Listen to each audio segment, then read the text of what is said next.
All right, welcome to episode number 51 of the Let's Discuss Gaming podcast. I am your host, Triple J. Joining me is my co host, Dr. Games 101. Hey, what's going on, guys? Hello.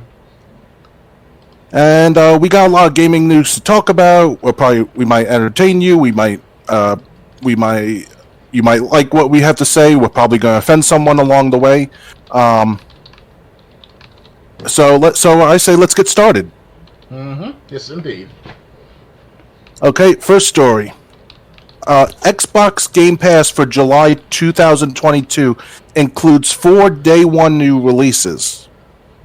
In the first half of July alone, Microsoft is bringing 12 games to Game Pass, including 4 brand new releases.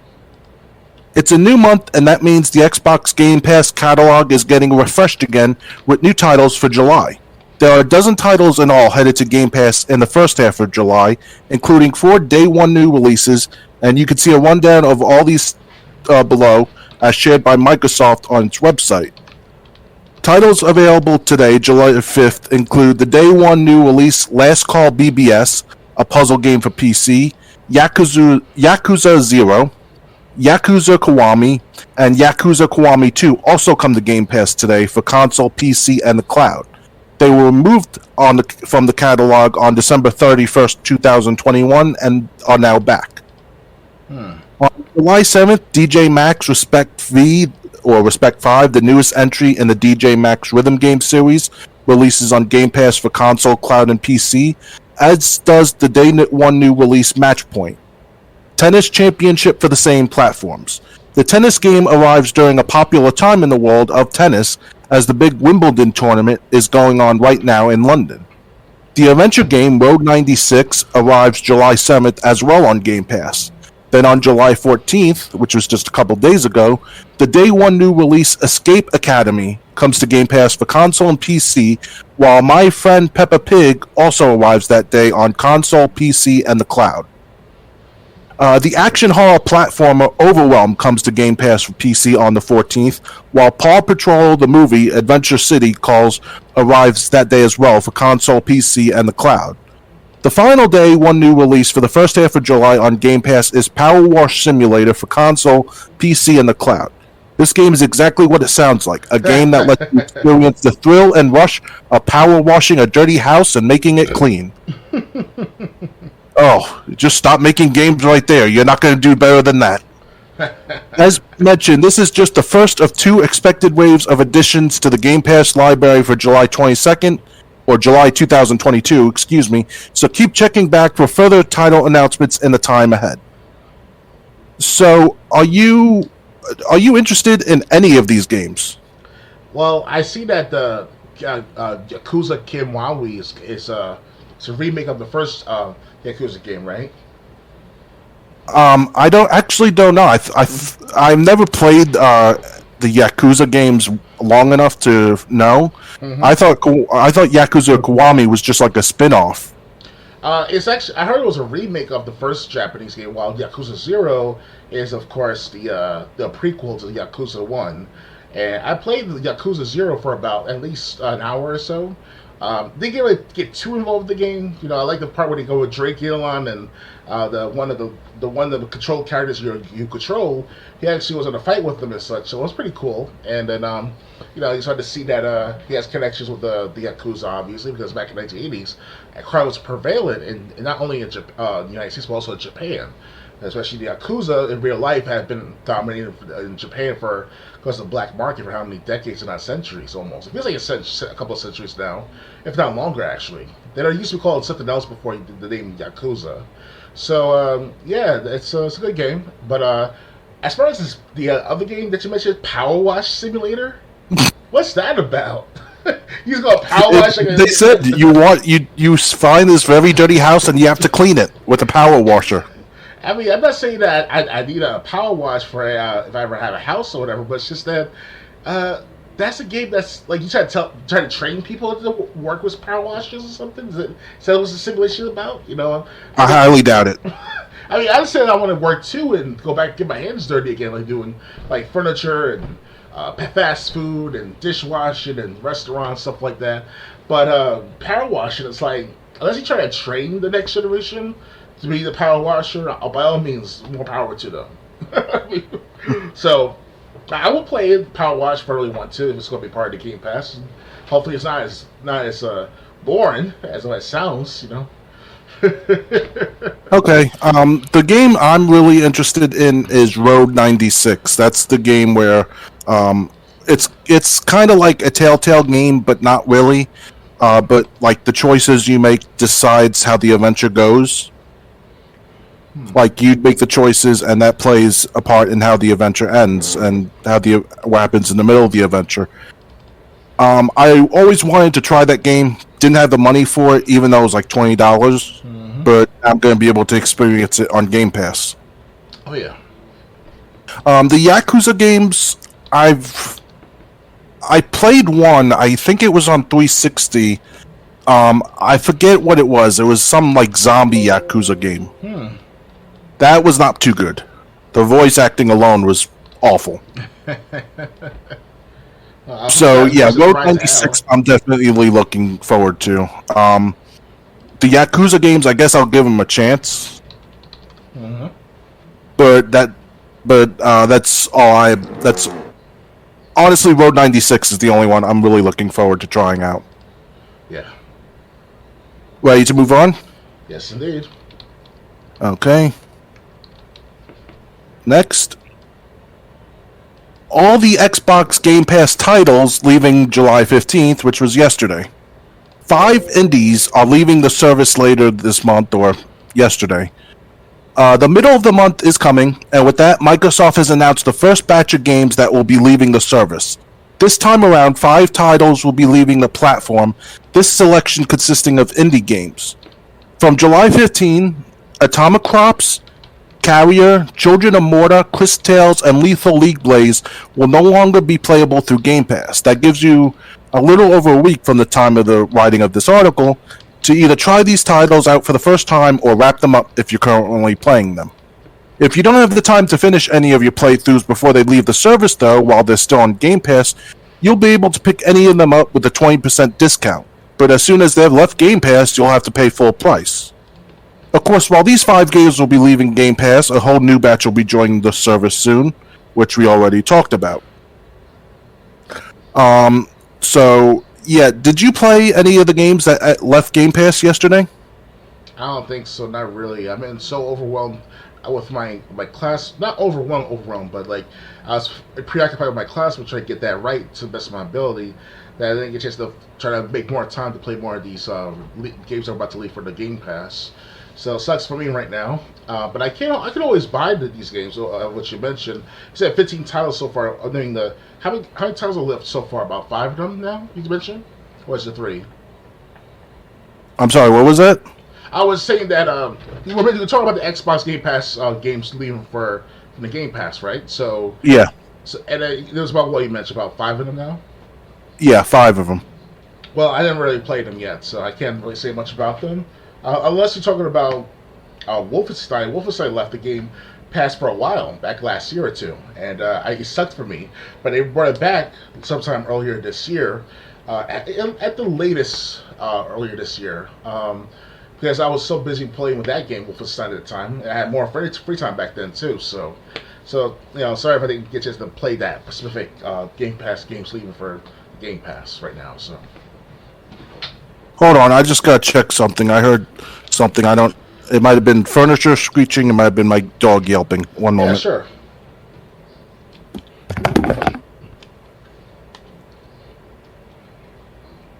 Just give us a minute, guys. We're still streaming, but we're still taking care of something right now in this background. Appreciate you guys for watching. Please, if you guys are watching me on screen, please thumbs up, subscribe, and share. I'm back. It was just a disc drain being moved. Okay. But the thing is, I just wanted to make sure my dog was okay. Of course. Yeah, the 5 games that left, I never tried either. I just had no interest in trying them, so it's not a big loss or even a mediocre loss to me. It's that these games left the service. Maybe one of them would have been a great classic or something, but you know, I never tried any of these 5 games either. So, Right. Ready to move on? Yep. Okay. Next, Lollipop Chainsaw. We got a few articles on this. Lollipop Chainsaw remake coming in 2023. A full remake of Lollipop Chainsaw is revving up for release next year. After being teased last month, publisher Dragami Games has confirmed that Lollipop Chainsaw will be getting a full remake. Originally released in 2012, the remake is currently scheduled for release next year and will feature a combination of developers from the original game working with Dragami Games staff. According to IGN, the original game's producer, Yoshimi Yasuda, will join the team, and the remake will aim to introduce a few key differences to the story of cheerleader Juliet Starling as she finds herself stuck in the middle of a massive zombie outbreak. Lollipop Chainsaw's visuals are being dialed up to feature a more realistic approach to graphics thanks to the power of current-gen consoles and PC, according to Dragami. On the soundtrack side, several of the game's original tracks won't be included in the remake due to licensing issues and will be replaced with new music entirely. Unfortunately, various factors resulted in things making it so that fans can no longer easily play Lollipop Chainsaw. It has been some time since players have not been able to access the game on current consoles, Yasuda explained on Twitter. As such, we purchased a Lollipop Chainsaw intellectual property from Kadokawa Games and decided to develop a remake. We have already contacted Warner Brothers about development and are being supported by them in this endeavor. In addition to Yasuda, Suda51 was also involved in the game as its director, and the zombie apocalypse script was written by Guardians of the Galaxy director James Gunn. In our Lollipop Chainsaw review, we said Lollipop Chainsaw is cheesy and obscene, but it doesn't hit its marks consistently enough to be more than a passing amusement. So, what do you think about Lollipop Chainsaw coming to current gen? I have to say it's interesting experience because it's going to be not only in 720p or 1080p at the time of Xbox 360. Now it's going to be 4K, most likely on the PS5 as well as the Xbox Series X and X. And I never played Lollipop Chainsaw, I will admit that. I could buy it if I really want to right this second. Not right this second, literally, but whenever I get my money together. But I was like, wait until it's on sale for about $25 at the most, free shipping and all, from other parts of the internet, whether it's eBay or Amazon. I kind of felt like I dreamed about this Lollipop Chainsaw game when I was younger, before I ever heard of Lollipop Chainsaw. It was kind of weird, because when I heard Lollipop Chainsaw, I saw that trailer and all, I was like, okay, she's going to be using the chainsaw to cut some zombies down, and they play that old school music, lollipop, lollipop, lollipop, and it's like, it's like a nostalgia / new experience of sorts, and, I wish I had time to play it, but hopefully I will this time with this remake. That would be a great addition to my collection of games, so. Yeah, like I said, I played the first few levels, so I kind of played the demo of Lollipop Chainsaw, because when they first were releasing it, I think it was Game Informer, someone from Game Informer, he talked about the first 3 levels. Okay. He didn't tell me the second level would take like 45 minutes to complete, and there was no checkpoint. That's not good. Mid-level that you could leave the game and come back to it. I did get to the first boss that he talked about. I probably, because I already talked about this, but since we're talking about the game again, I'll bring it up again. The first boss is like in an auditorium setting, and it's a singer on stage, this like punk rock singer, and he screams "effing" and then the B word. And like those 2 words actually come out of him, and if those words hit your character, it'll take away some health. You probably just had to avoid those words until you got up to him and then cut his head off or something. The thing is about Suda51, I really like Shadows of the Damned. They made that game before Lollipop Chainsaw.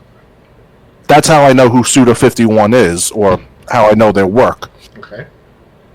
And yeah, it's like I said, Lollipop Chainsaw. It's always a game I wanted to get back to. Hopefully, this remake will be at least a. If the remake comes out for like Xbox One, hopefully I'll be able to experience the full game. If not, hopefully this remake will at least make older titles become more accessible. Oh yeah. Because I don't know how much they are right now, but let me check on price charting. Actually, last time I checked, it was about $30, $35 at most for a brand new copy. No, I think that's like loose. Really? Well, I'm checking it right now. Lollipop Chainsaw. Let's see. PS3, yeah. For PS3, it's $45 loose. But for 360, it's $18 loose. Perfect. Wow, why such a big discrepancy? I guess Xbox 360 has better deals with the gaming companies, so it has to make it cheap, or at the same time get more sales on their platform. I can relate to that. So either that, or there was many more copies made for the 360. That too, abundance copy of them. Yes. Yeah. So, Lollipop Chainsaw. Can't wait. Ready to move on? Yeah, indeed. Okay, next. We got more news. Suda51 and James Gunn won't be involved in the Lollipop Chainsaw remake. James Gunn and Suda51 have confirmed that they have zero involvement in the remake of Lollipop Chainsaw. Cult classic action game Lollipop Chainsaw is getting a remake, and while the game will feature several veteran developers from the original title working on it, Suda51 and James Gunn won't be joining them. Lollipop Chainsaw's original executive producer, Yoshimi Yasuda, announced that his new company, Dragami Games, will handle development duties, but Gunn tweeted after the announcement that he wasn't involved in the remake. Neither I nor Suda51 are currently involved in this, Gunn wrote. I heard about it for the first time from Suda a couple of weeks ago. Suda51 also confirmed his non-involvement and added that his studio, Grasshopper Manufacture, wouldn't be assisting in the production of the remake. To add my 2 cents, like James Gunn says, neither he nor I am involved in this project at all, and Grasshopper Manufacture has nothing to do with development or anything, Suda51 tweeted. Curiously, Yasuda claimed that Suda51 had helped supervise the original project when it began, taking on an advisory role. When Lollipop Chainsaw launched, its end credits listed Yasuda as the executive producer and Suda51 as the creative director. As Suda-san was very busy handling development on other projects at the time, I served as director and producer, creating a joint development team consisting of staff from Grasshopper Manufacture and Kadokawa Games, overseeing development directly, Yasuda claimed in his original announcement. Suda-san looked over the game design and supervised the project as an executive producer. Details on the remake are short for now, as footage of the game has yet to surface. What is known is that Yasuda and Dragami Games are aiming for a more realistic style, will make some key changes to the adventure, and that several of Lollipop Chainsaw's original songs won't be included due to licensing. So, that actually is concerning to me. The people that made the game have nothing to do with it, and and they did say they're changing it. They're gonna make the game more realistic, so like the cartoony graphics of bright, vibrant colors. Right. That's probably going to be gone. They're probably going to be going more for like a Resident Evil survival horror. Are we just still talking about Lollipop Chainsaw? Huh? Are we still talking about Lollipop Chainsaw? I'm a little bit confused here. Wait a second. Yeah, Lollipop Chainsaw. But they said Suda51 and Grasshopper Manufacture, who helped make the original game, are not in this remake. Yeah. I'm new to who the creators are of Lollipop Chainsaw, but I heard they did an awesome job with that game originally on the 360 and PS3. So it's like the Powerpuff Girls series, the newest one, came out back 5 years ago, and on somewhere on Cartoon Network, I believe. And then, like, the guy who's the creator of the Powerpuff Girls was never involved with that one either. So it's kind of like, what's with these franchises being bought up and sold to the highest bidder, but don't bring in the original content creators to reprise, if not reinstate the credibility of these series, you know? It doesn't make any sense. I mean, of course, it's like it was 50 years later, 100 years later. Obviously, they're all dead by then. But come on now, it's only been 20 years, not even since the last Powerpuff Girl episode, or the movie at least. So, and as far as one example of that matter, and then going to Lollipop Chainsaw, it's only been what 10 years ago now? Not something like that. At least 10 years ago so far. We're not even close to 10 years in a sense, but I don't know. Kind of weird. Right. So, I mean, it sound, but we have even more news. So we should get to that before that we can wrap up what we know about Lollipop Chainsaw. Because it's all speculation when we do have a little more information. Oh yeah. I'll get to that right now. They said Lollipop Chainsaw Remake will be as close as possible to a remaster. Suda51 and his development studio Grasshopper Manufacture are the zany minds behind cult classics like The Silver Case, Killer 7, No More Heroes, and Lollipop Chainsaw, the hack-and-slash zombie game. Lollipop Chainsaw might have received lukewarm reviews, but a remake is still on the way. Dragami Games president Yoshimi Yasuda took to Twitter to let avid fans know it'll be as close as possible to a remaster. In his statement, Yasuda spoke about the primary goal of the remake and the incoming changes. The primary goal of the remake project is to make it so that players who wish to play Lollipop Chainsaw can do so easily, not to make a new Lollipop Chainsaw game. We were unfortunately available to include 16 of the licensed songs, which were a great part of the original game's feel, and so we are instead aiming for a remake that is as close as possible to a remake. Yeah, I'm back. Okay, no problem. Alright. Additionally, the rest of what Yasuda said, additionally, we do not intend to change the aesthetics of the game. The original Lollipop Chainsaw was released in 2012 and was about high school cheerleader Juliet and her journey on survival amid a zombie apocalypse in California. For those of you that never played the game, you're right to assume that Juliet donned a flesh-shredding chainsaw. Suda51 and James Gunn, the Suicide Squad and Guardians of the Galaxy, collaborated on the gory, blood-pumping adventure. Joe Juber reviewed Lollipop Chainsaw and concluded his review by saying, "After finishing Lollipop Chainsaw, I was left with the same feeling I had after playing other titles from creative director Suda51. Like Killer 7 and No More Heroes, the premise is exciting and imaginative, but the gameplay execution has too many holes to embrace completely. However, also like those previous games, I'm glad I played Lollipop Chainsaw." So, with all that information on the that we have, are you still interested in playing it? Yeah, why not? I mean, obviously, it's if we're still talking about the Lollipop Chainsaw game, are we still talking about? Yeah. Oh, yeah. Okay, I was gonna make sure because it's we have three subjects so far about the matter at hand. So, Lollipop Chainsaw, it looks very good. Like I said, it's amazing. It's gory at times.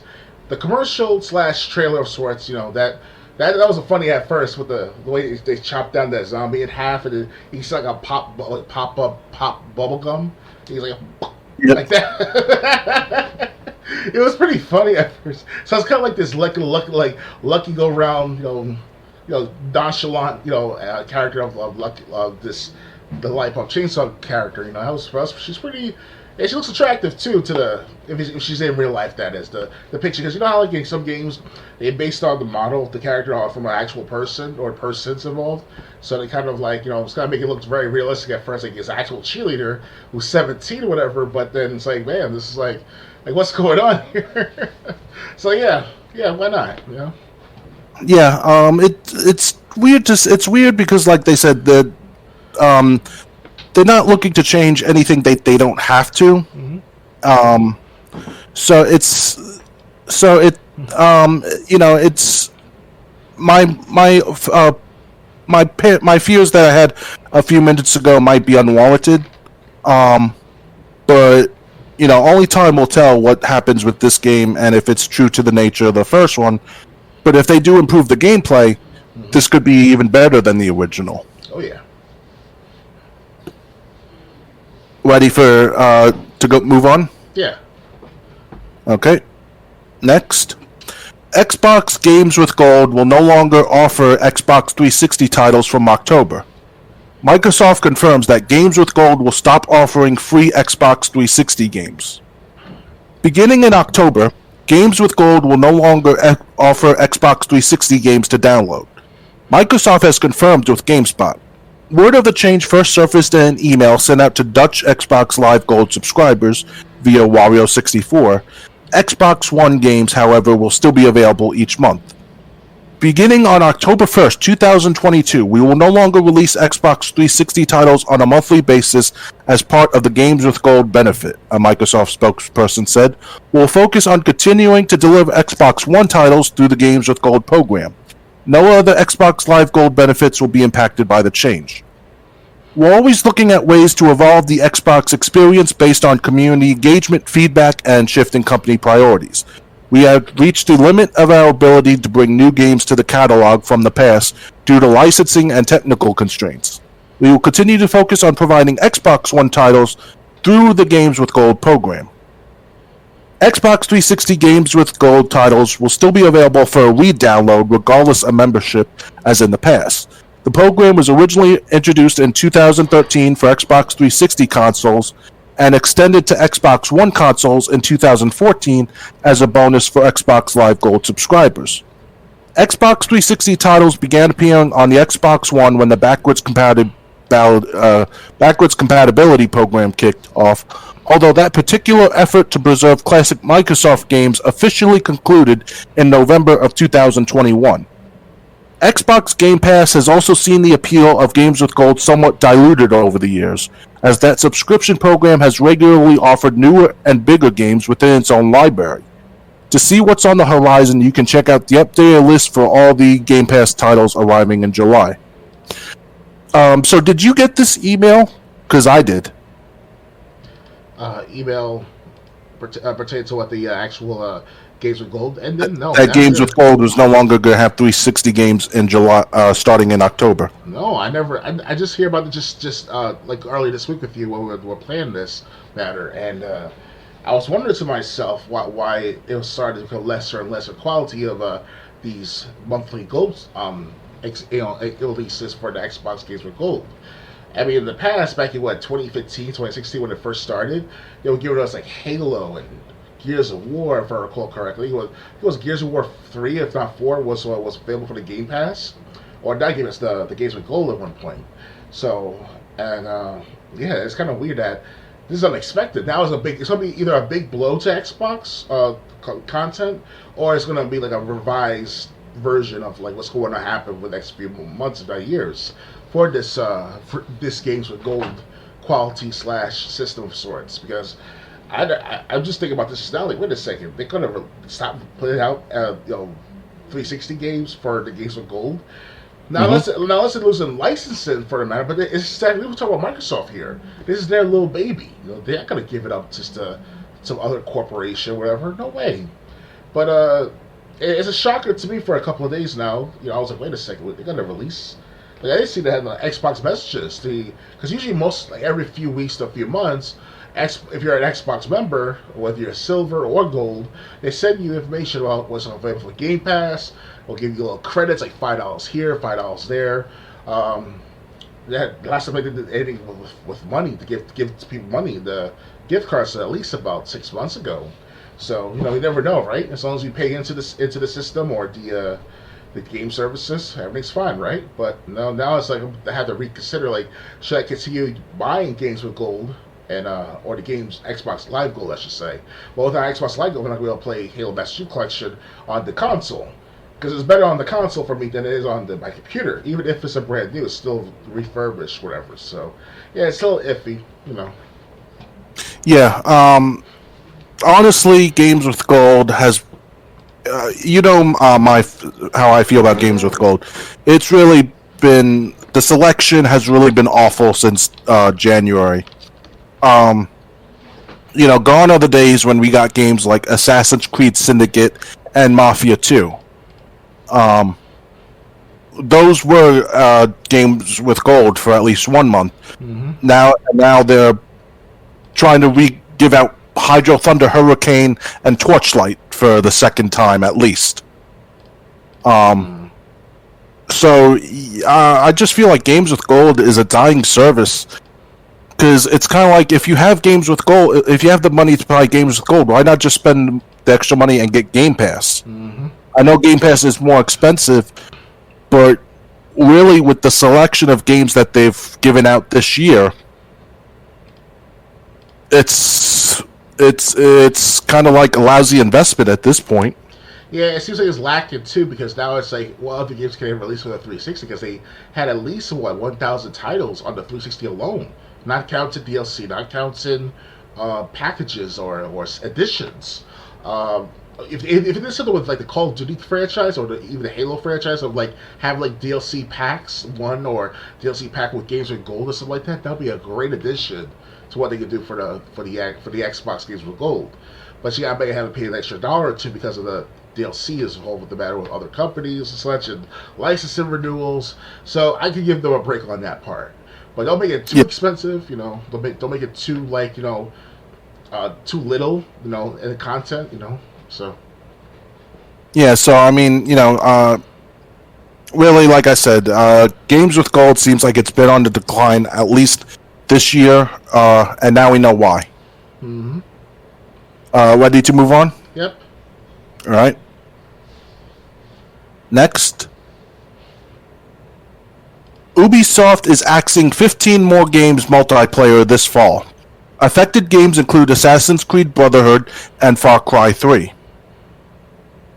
Ubisoft recently announced it would be ending support for the multiplayer aspect of several of its older titles, including Assassin's Creed Brotherhood and Far Cry 3. The publisher stated the move will help it focus on its resources on more recent games. As the time of the publication, 15 games are slated to lose their online features beginning this September. The full multiplayer sunset list includes Assassin's Creed titles, Prince of Persia: The Forgotten Sands, and Anno 2070. Ubisoft is mainly ending support for multiplayer modes, but some of the games will also prevent players from downloading and installing DLC. Kotaku reached out for clarification on whether or not this locked players out of using DLC they've already bought, but did not get a response by the time of publication. This isn't the first time that Ubisoft planned to stop supporting multiplayer features for many games in its back catalog. This April, the publisher announced that online modes for 91 games have already been shut down or plan to shut down in the future. That sucks for anyone who's interested in achievements or has an interest in online games preservation. Hold on. This situation. Something wrong? No. I thought I jumped into another article, but this is just the end of it. This situation is at least a bit funny for anyone who gets intense scattered about Ubisoft's Okay, I'll just read this. I don't know what it has to do with it. The situation is at least a little bit funny for anyone who gets intense schadenfreude about Ubisoft's unpopular forays into NFTs. The publisher talked a big game about allowing players to buy and sell NFT-based items to each other, but will Ubisoft sustain an ecosystem that's no longer profitable? The answer seems to be an awkward no. So, what do you think about Ubisoft shutting down multiplayer for 15 games? Well, I did hear about this news from Optimus earlier this week. He talked about it in detail just as much as we're going to talk about it right now. So basically, what I found out is that Ubisoft basically is having some sort of trouble with their... I think they invested too much of their time and effort and money into NFTs, like you mentioned. So they tried to backtrack by cutting back on certain services that they invested so much of over the years, if not how many years after that. And now they have to pay the price, and they want to pay the price by just taking out more services for these games of the games of the service. And if I recall correctly, Ubisoft has a program called Uplay, right? Is that the same company that does that handles Uplay? Because what I gather is that if there's no downloadable content to download for games like Child of Light, the 24/7 game for the 360 Xbox One and PS4 and this PC, then it's going to look like a lacking of thereof, like you mentioned. So it's like it's like a domino effect going on with these NFTs going on for the past few months now because they're trying to think that the NFTs going to be the next, gold or silver, but it's just digital pictures that can be made and edited by anyone, everywhere around the world. I mean, hell, even Angry Joe, when it comes to NFTs, Angry Joe screamed at the camera when he was doing a reaction of some guy buying the color blue on an NFT. Like, the NFT is a blue color. And he was screaming at the camera, like, "Is that fucking blue? Is that blue?" Like, what? I was like, I was going crazy too. Like, what is this? What is this shit? I was like, I'm not gonna invest my money into NFTs. Not right this second. It sounds too good to be true. And I started to see that as it's showing its ugly colors. So it's yeah, man. I don't know. Ubisoft just has to take a breeze. Don't invest too much in anything and everything going out there out in the world of entertainment, and then focus on making the games better or improving the service of each game, like Child of Light, perhaps Rayman. I think they were involved at one point. Did Ubisoft make Rayman? Or take part in making Rayman? Yeah, I'm here. So, I don't know about anything about NFTs, to be honest. I still have no idea what they are. If you want me to explain it in shortness, where NFT stands for non-fungible tokens, and that means is that they're not able to be transferred properly in a sense of it's like a blockchain of what they're trying to explain that NFTs But what do they do? Well, it's like gold and silver, the next gold and silver, but it's just it's a digital entity, it's a digital copy of that picture. And especially of its origin as well too, because anytime when you produce more than one copy, that's like the same copy that you ordered or made into from the previous original copy. It's like copying the copy machine copying other copies. It loses originality after a while, diminishing the quality, diminishing everything else after a while. So that's what happens with NFTs. It's kind of like trying to make that authentic origination of its entity, of its digital self, and then make that into the profitable exchange of sorts, which doesn't make any sense though, because anyone can just copy and paste from whatever picture from the internet, or whatever video from the internet. This is still the internet where you can still freely exchange information. So NFT is kind of like a short-term thing, like a fad in my perspective. But other than that, it's not going to make any big strides like the Bitcoin, especially like that of Bitcoin.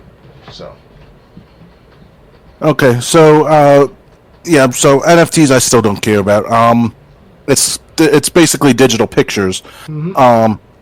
Maybe even video too. I'm not sure about videos per se, but I'm sure you can do something with that too, as well as make it into videos. Anyway, I'm more interested in Ubisoft shutting down multiplayer games. I'm just wondering why.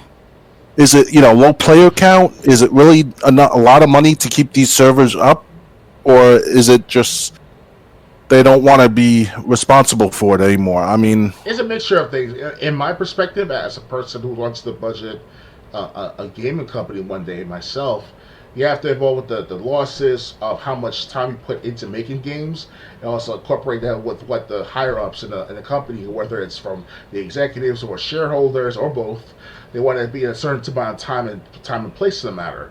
Like, for example, Crash Bandicoot game, as one example, it took them not even like 9 months to make the first one, the first Crash Bandicoot. So it's like, it's plausible to do it, 9 months to a year of any gaming project, but still you need that time and effort in that, not only the time of its length, but also time of its density. So with NFTs, it's kind of like they try to think that they're going to try to get the next $1 billion just from buying and selling NFTs with no problem. Which then that causes a little conundrum in the long term, because now for the last 2 months now we're hearing that NFTs it looks like it's not doing as well. So it's a big loss to Ubisoft if they put that much time and effort and money into NFTs. Now they got to scurry around for the matter. So okay, well, I mean, like I said, it's a shame that they're shutting down the multiplayer games, but at the same time, a lot of these games sound like they were known for their single-player adventure. Oh, yeah. When I think of Far Cry or Assassin's Creed, I think of the single-player story, not the multiplayer title, not the multiplayer gameplay. Oh, yeah. Maybe that has something to do with it. That too. So that's all I have to say on it. Ready to move on? Yeah. All right. Next. RoboCop Rogue City is coming to PC and console in June 2023. The new gameplay trailer for RoboCop Rogue City is part man, part machine, all cop. Nakin has announced that I keep messing it up. RoboCop Rogue City will launch on PS5, Xbox Series, Switch, and PC in June 2023. Based on the classic 1987 film, a new trailer for the game debuted during Nakon's Connect event and showed off a few brief snippets of gameplay mixed with in-game cutscenes. Let's see if I can play the trailer. Okay. Can't.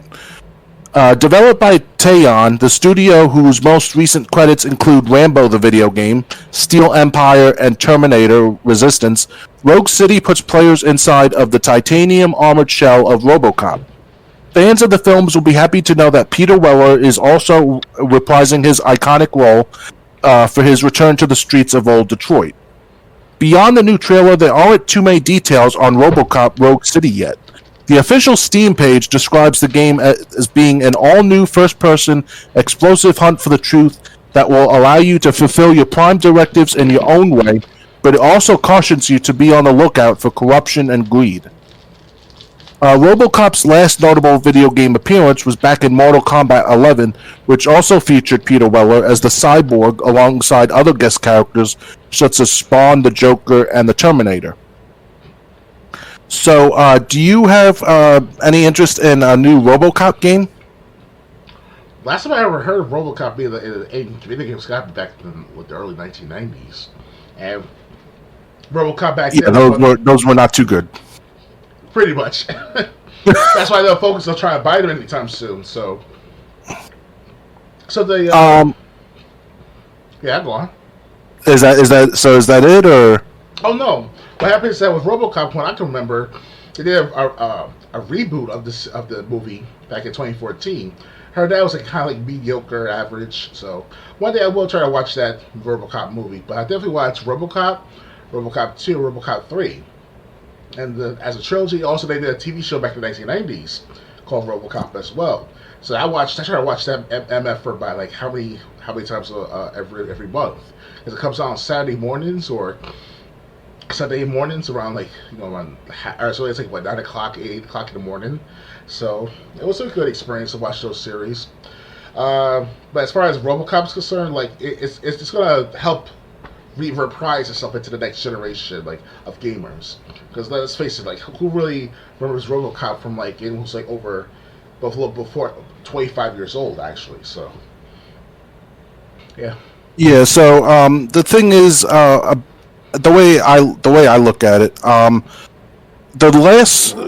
RoboCop games I remember was there were 3 on Nintendo, each one worse than the last, and then there was I think RoboCop versus the Terminator on Super Nintendo. Okay, yeah, I remember that. And that was not really good either. It looks cheesy. So but again, if they know what they're doing, and there was also a RoboCop game on Xbox, which Alex Navarro completely destroyed in his GameSpot review. I also heard well, too. The thing is, he was supposed to review it, and he's like, "I'll show you." He's like, "This is a RoboCop game that they want you to pay $50 for." He goes, "I'm going to show you how the RoboCop fan can spend his money much better."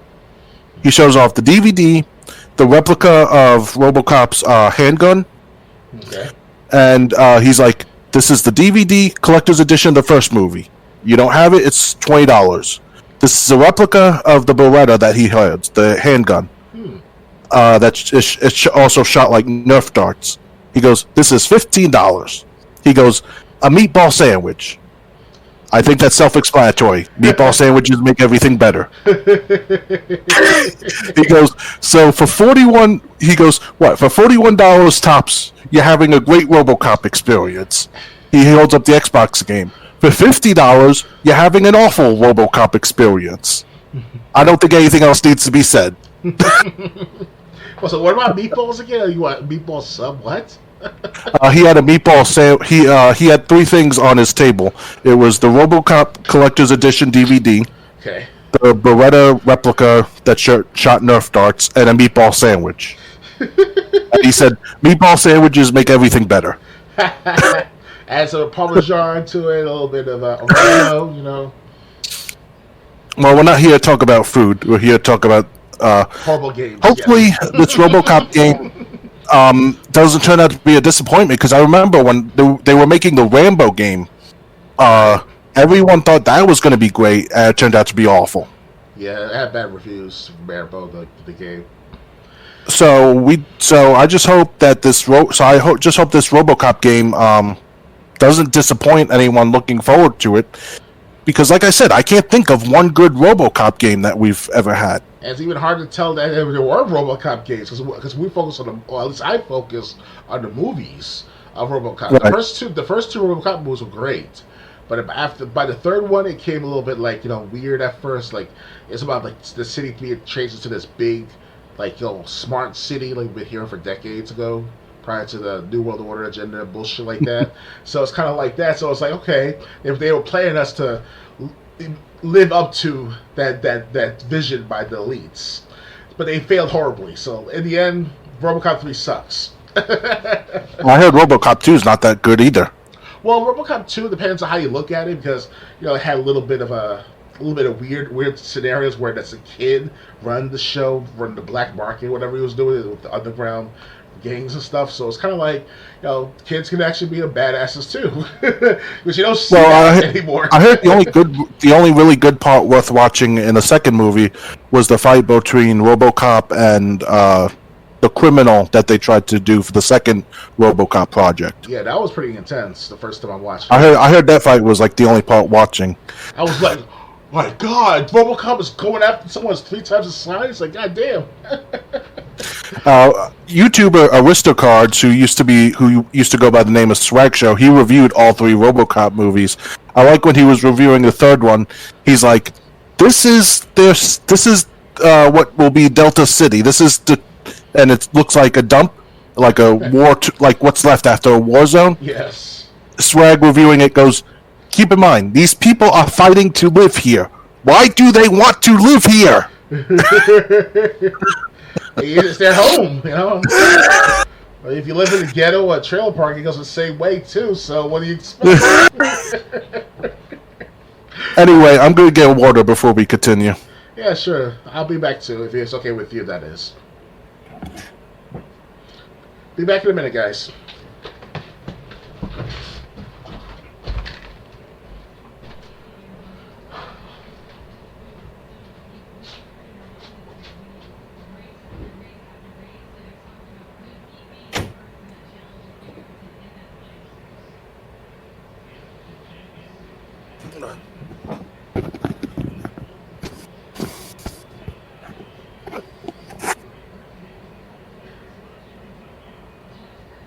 I'm back.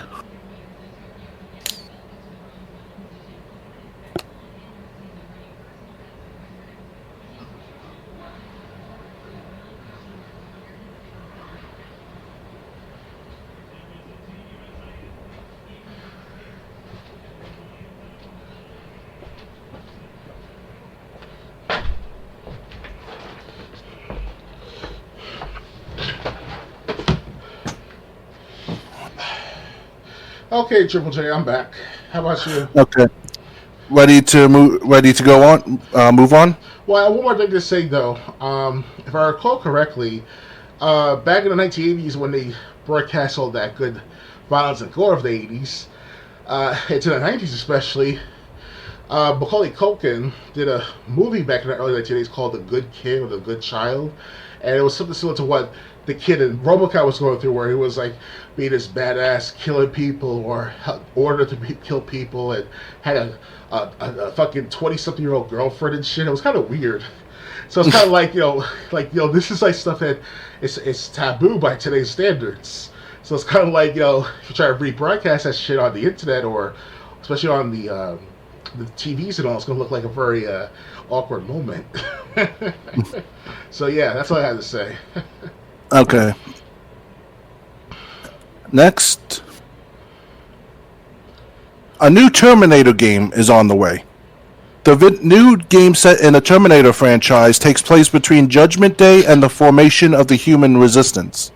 That's like movies 2 through 4. The Nacon Connect presentation ended with one more surprise, a teaser for an upcoming Terminator game. The brief teaser showed a menacing T-800 Terminator skeleton with the logo for Nacon Studio Milan. The unnamed Terminator game will be a post-apocalyptic survival game set between the events of Terminator 2 and the formation of John Connor's resistance movement. The game will feature its own original story that will draw inspiration from events portrayed in the film franchise. Nacon Studio Milan previously worked on Rims Racer and has been teasing a project set in the Terminator universe with post-apocalyptic concept art. The Terminator game is coming to PC and unspecified consoles. As for a release date, it may be a long wait because the description says it's coming in the distant future. While Terminator has been a massive film franchise, it has had little success in video games. Several movies have been adapted in various ways, and others have ventured outside of specific film tie-ins for more general inspiration from the source material. The less said about those, the better. The latest Terminator Resistance received mixed reviews according to GameSpot's sister site Metacritic. So, what do you think about a new Terminator game coming? Well, I'm not that excited for it because Terminator's pretty much been over for almost 3 years now. Last time I checked, that's the last. They've been making they've been making like Terminator movies, but they go like outside the what was set in the original movies. Okay. If that makes sense. Well, I mean, I know that the last one I heard that was mentioned was called Dark Fate or something. Terminator, pretty much Terminator 6. And this is back, 2019, 2020 at the latest, last time I checked. And people were making, on YouTube that is, people were saying that it was too SJW-ish, like all the lesbian-like theme or whatever it's called with the Sarah Connor and all, and having these guys just randomly. Go on. I know it sounds weird at first, but it's something that it didn't catch my eye at first, because I know that after that 6th Terminator, they're going to stop doing the Terminator movies for a while. Because they already finished with Arnold Schwarzenegger with Terminator Genesis, which that was kind of like a soft reboot at first. So it's kind of strange though, because they tried to connect the dots with the first 3 Terminator movies, and it's like, I don't know. There are some good. I'm sure there's like 1 or 2 good Terminator games to play, like back with Super Nintendo and all. But other than that, Terminator, like the first 3 Terminator movies, were the best ones so far. I didn't see Terminator 4, which I think is called something about finding people to resist the machines and stuff like that as a gathering point. And then Terminator Genesis is kind of like the soft reboot, like I said. So, yeah, 3 and earlier were the best ones, I have to say. So. Yeah, at least this game is taking place between the good Terminator movies. I think like after the 4th one, it started to get ridiculous. Especially with one movie that started off with with the Arnold Schwarzenegger robot killing John Connor right after Terminator 2 because they were trying to do like their own spin-offs or like alternate universe or whatever, and it's just like, what is this? They also did that TV show too back in like the year 2008, 2009, give or take. The Sarah Connor Chronicles, yeah. Yeah, I didn't see that one. I got to try to find that series one day and watch it. See how it goes. I think my younger brother had the DVD of the show actually. But yeah, so at least the Terminator games, it's set before the Terminator movies got ridiculous. Mm-hmm. Yeah, that's all. That's really all we know is the setting of this game. Yeah. We'll find out more about it as time goes on. Mm-hmm. Ready to move on? Yep. Okay. Next. Pokemon Puzzle League joins Switch Online expansion pack next week. This was written on the 8th, so it might be here. It might be on Switch Online already. Nintendo Switch Online expansion pack is getting one of the best and most underrated Pokemon games from the Nintendo 64 library in Pokemon Puzzle League next week. Starting yesterday, the Panel de Pon style tile matching puzzle game joins the growing roster of classic N64 games. Pokemon Puzzle League launched in 2000 and tells an original story based on the anime, with Ash and Pikachu competing in a special puzzle tournament. The pair takes on familiar faces including Team Rocket and Gary in 2D and 3D puzzle contests, with plenty of Pokemon cheering from the sidelines. Pokemon Snap joined Switch Online last month, making today's news a nice double whammy for Pokemon fans.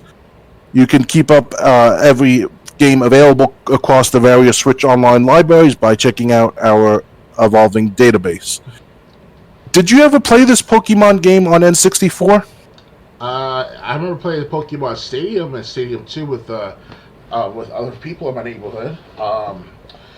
I have the first three Pokemon games, Pokemon Red, Blue, and Yellow, and I have the strategy guide as well as the Pokemon Index, so the Pokemon Dex is called. It shows all 150 Pokemon. So after that, I stopped following Pokemon altogether by the Johto series. So. Yeah, I never played this game myself. It's a tile puzzle game, kind of like Mahjong, I'm guessing. So it's not something I'd be interested in. And by the time the N64 came, I was done with Pokemon games anyway. Yeah. I was getting big. By 2000, after the Pokemon 2000, that's when I kind of stopped playing too much Pokemon. And then by, it's like 19, 18 or so when I was at college, that was like the last couple of years of me playing that game. That's about it. After that, I put my games away. Now it's back there somewhere behind me, so... Yeah, so, I mean, it's, as far, if you're a big Pokemon fan or a big fan of the N64 Pokemon games, you got another reason to get Switch Online, the expansion pack service. Right. If not, then you might not have any more reasons to get the Switch Online expansion service than you already do at this point. Yeah. For me, I really don't care about this game. Ready to move on? Ready when you are. Okay. Next, Red Dead Online won't get big updates as Rockstar shifts to Grand Theft Auto 6. Red Dead Online is now on life support as Rockstar prioritizes GTA 6 and GTA Online. Rockstar Games has confirmed what many already suspected. There will be no major content updates to Red Dead Online moving forward. Instead, the company is shifting resources to focus on the next installment in the Grand Theft Auto series. It also confirmed more updates and quality of life improvements are coming for its wildly popular open world crime simulator, GTA Online. Kotaku Pictures. In a blog post released today on Rockstar's official website, the publisher laid out its future plans for both GTA Online and Red Dead Online. And while Rockstar has a lot to say about the future of its online GTA game, it said very little about its online open-world western. What it did have to say wasn't great, as the publisher basically announced the game is on life support and will no longer be a priority for the company. While Rockstar thanked the Red Dead Online community and fans for sticking with the game over the last few years, had some mad news for folks still enjoying Red Dead Online.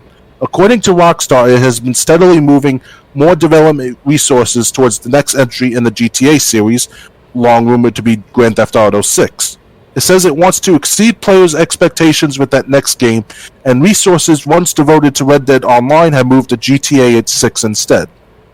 This lines up with what Kotaku has heard from sources about the company dedicating more and more of its resources to the next GTA game, to the point of even canceling plans for future remasters in the process.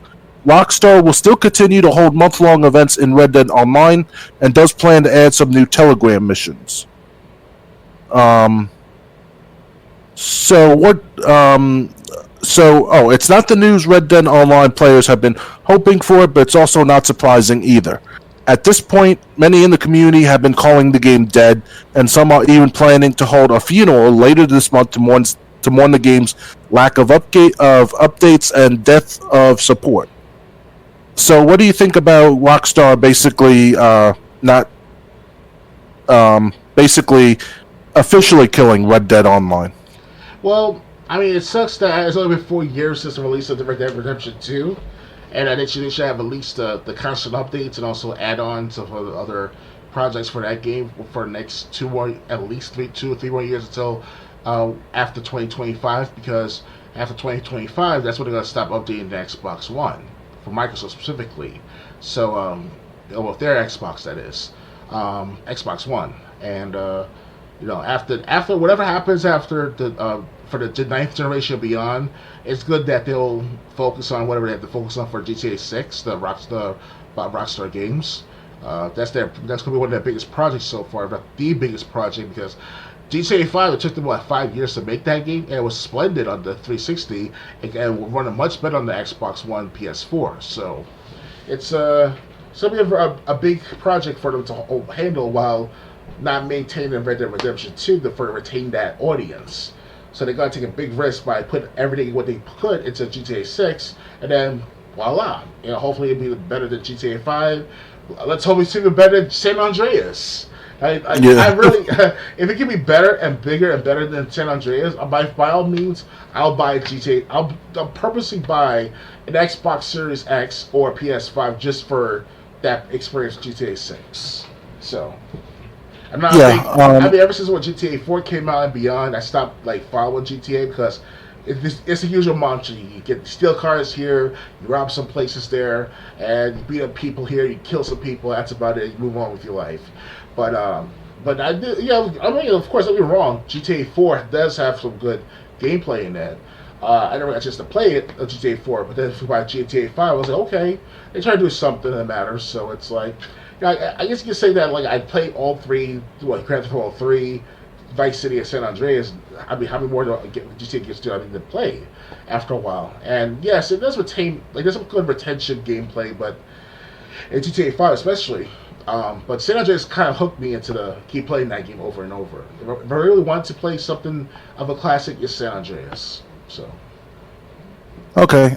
Yeah. Unfortunately, I mean, the good thing is Grand Theft Auto Online's not going anywhere because, like you said, Grand Theft Auto 5 took about 5 years to make. Yes. And then we heard in a report earlier that development just started this past February.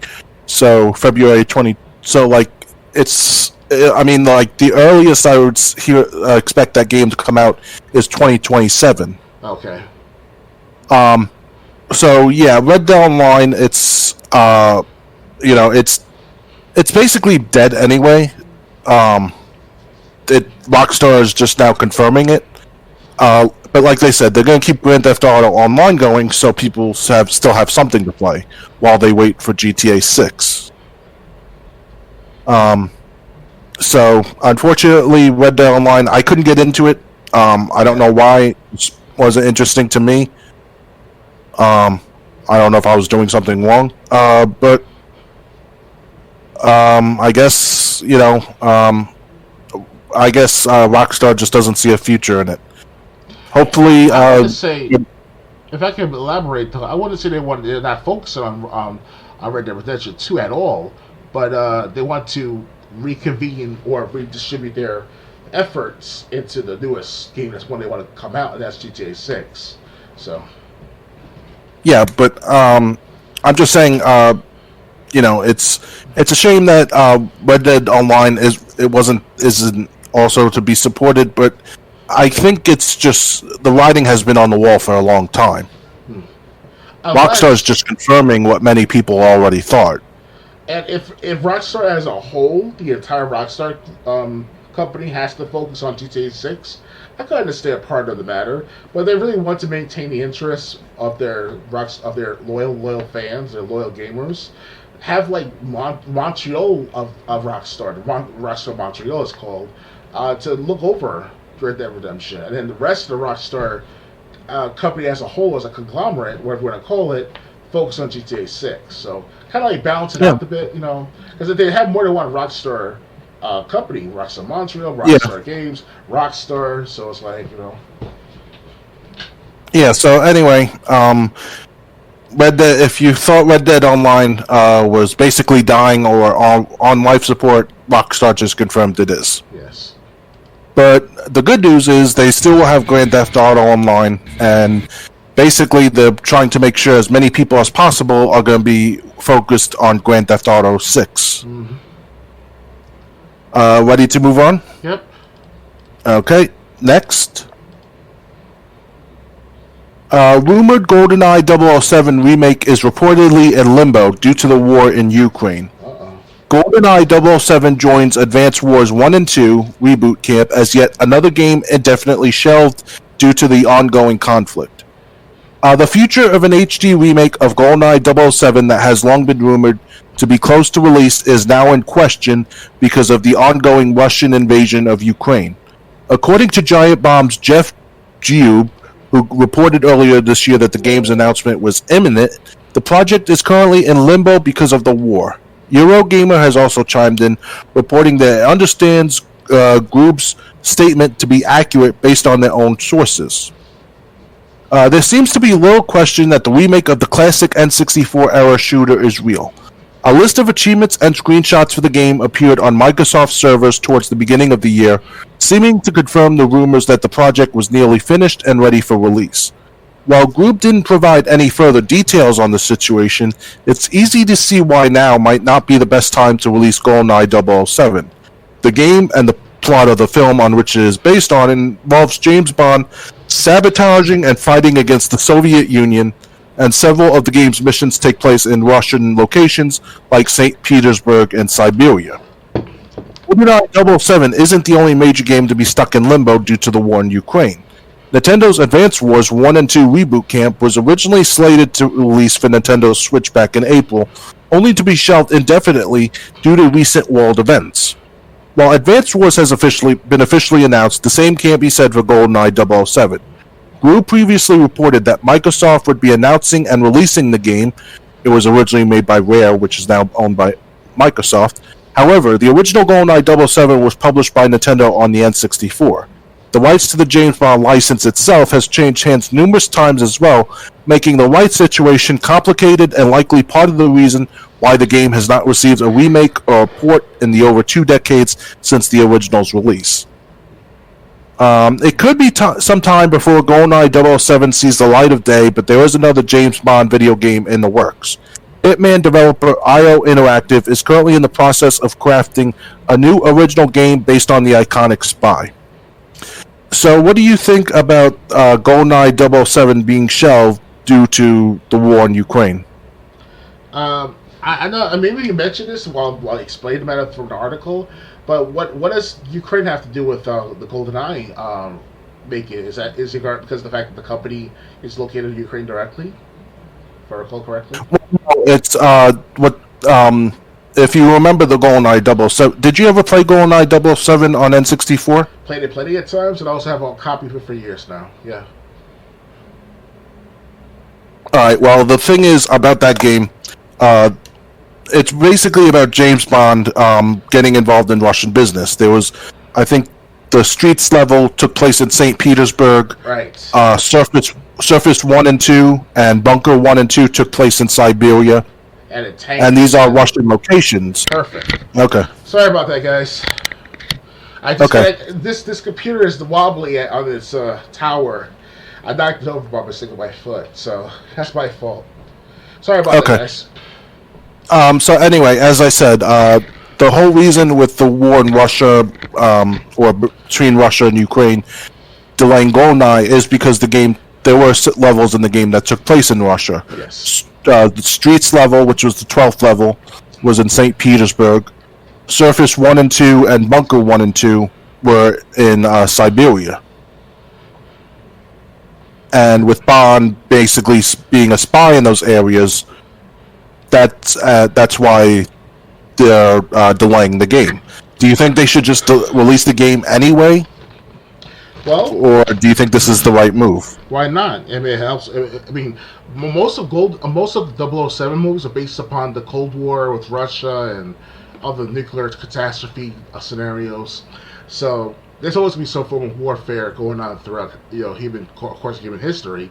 And Ukraine-Russia war it's been around for 3 months now on record. So it's like, it's coincidental, yes, for this to happen, for the GoldenEye game to be released or soon to be released. But just go on with the show. Go on with the showing of these things, because it's more of a pro-America approach. Played GoldenEye back then, as well as watching the movie GoldenEye, than it's about helping the Russians in a sense. So you want to look at it from a propaganda point of view. Why not put it out there on the theaters or even on the game itself? Put it out there on the Xbox store and such, and take it from there. Yeah, So, they should at least release it in America. Russia could decide what it wants to do. yes.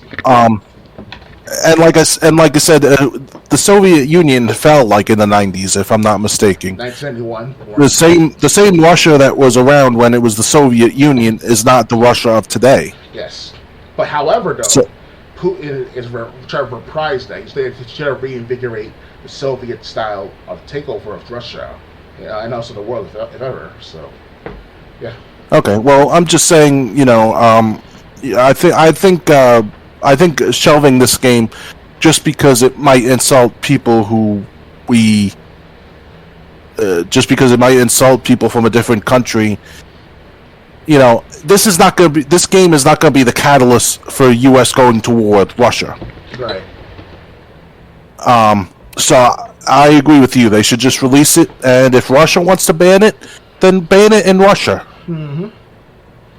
That's what. Ready to move? I want to Go say. ahead. I want to say though that there has already been a remake of the GoldenEye game back in 2011 for the 360 at PS3, and that was good of itself. So I wish. And there was one for the Wii too. Okay. But that one had Daniel Craig in it Right. instead of Pierce Bronson. Mm-hmm. Yeah, But other than that, I heard it was like GoldenEye 007 Reloaded or something. pretty much, yeah. No need to do another remake right away, but if you want to perfect that remake, it's just a bit grander. Wait until for the next console, the 10th generation console. That's what I want to wait until, because that's when they can break barriers for the GoldenEye compared to the 1997 video game for the N64. From 1997 to now, or it's even later, like about 2027, 2028. By the time the next system comes around, it'll break barriers with ease. That's what I look at it like. Yeah, but on the other hand, the game is already if it's already done, if it's not close to done. Okay. So it's kind of like, you don't want all that work to go to waste. Okay, so then release at the tail end of the current gen, which is the Series S and X and PS5, especially on PC as well. So. Yeah. So anyway, if you were excited about GoldenEye 007 until this Russia-Ukraine business is settled, you might have to wait until that happens before you get to play the new GoldenEye. Mm-hmm. Ready to move on? Yep. Okay. Next. New gameplay footage of canceled Doom 4 project emerges. To development hell and back. Video game documentary channel NoClip has uploaded new gameplay and developer footage of id Software's canceled project Doom 4. At around 12 minutes in length, the video details how NoClip host Danny O'Dwyer and his crew visited id Software's Texas headquarters back in 2016 before the release of Doom that year. The crew also got to see the canceled game that would have been Doom 4 before id Software scrapped that project and went back to the drawing board to make Doom entirely. As part of NoClip's mission to preserve game history, unedited footage of Doom 4 and prototype footage of Doom 2016 was uploaded to its YouTube channel, which you can see below. Doom 4 had a rocky development cycle before it was cancelled, with the original concept being centered around the uprising of Hell on Earth and told through a campaign that was similar to Call of Duty. Speaking to NoClip before Doom 2016 was released, executive producer Marty Stratton said that the game lacked personality, felt like a Call of Duty clone, and that a call was made to pull the plug on that version of Doom. We explored a direction and got to a certain point and felt like this really wasn't capturing what we felt like was going to be a strong Doom and what the fans would want from it, he said. What id Software created to replace that initial vision was a Doom game that retained the slick speed of the original 1993 game, which even rats approve of, and dialed up the violence to 11 with bleeding edge gore and the infamous glory kill system. A few years later, Doom Eternal was released on PC and console and amplified the smooth action with more well-designed levels and enemy variety. Two DLC episodes that came after Doom Eternal's release also made the game more challenging, as multiplayer mode was reworked into a horde mode experience. If you're interested in learning more about Doom 2016, NoClip has a trilogy of documentaries that are worth checking out. Each one is free to watch on YouTube and shows the fascinating design process of Doom. So, what do you think of Doom 4 being canceled? Doom 4, huh? That's Yeah. that's a big blow to the creators of that game. I mean, Doom been around for how many years? Since the 1990s, and in its place, we did get Doom 2016 and Doom Eternal. That's what I was trying to explain further in the matter where with Doom 4 it'd be a nice addition to the franchise, to the series. I personally myself never played too much Doom. Personally myself, I did play the Doom 2016 game that came with a package of like Doom 1, 2, and 3 and Doom 64. And I did play Doom 64 with my friend from down the block in my Valley Stream house. Him and I, we had a good experience playing that game. Very scary at times too for us kids, But Doom 4 should be like this nice add-on. Like have like people say, "Oh, pre-order Doom 4, you get like 20% off of Doom 2016 and 10% off of like Doom Eternal," some shit like that. Now that would definitely make people want to go ahead to Doom even further, because if I see something like because I know they should have messed up the mantra of Doom, but if they want to bring more people into those gaming circles, that's another way to do it, to pre-order Doom 4, because now we gotta wait for how many more years for the next Doom to happen, if ever. And Doom Eternal was the most recent one back in 2020. So it's like, what is the creators trying to do for the Doom franchise? And I hope whoever picks up from the Doom series, whoever they are, whatever group or vested company, whatever, that'd be great. So, more power to them, whoever gets their hands on this IP. So. We're not going to get Doom 4. That's okay with me, because I played Doom 3 on Game Pass, and it felt like I was playing a Red Faction clone. Right. So I'm not heartbroken that Doom 4 was canceled, especially with Doom 2016, which I haven't played. I have played Doom Eternal. So it's. I'm with what Doom 3 was, I'm glad they went a different direction.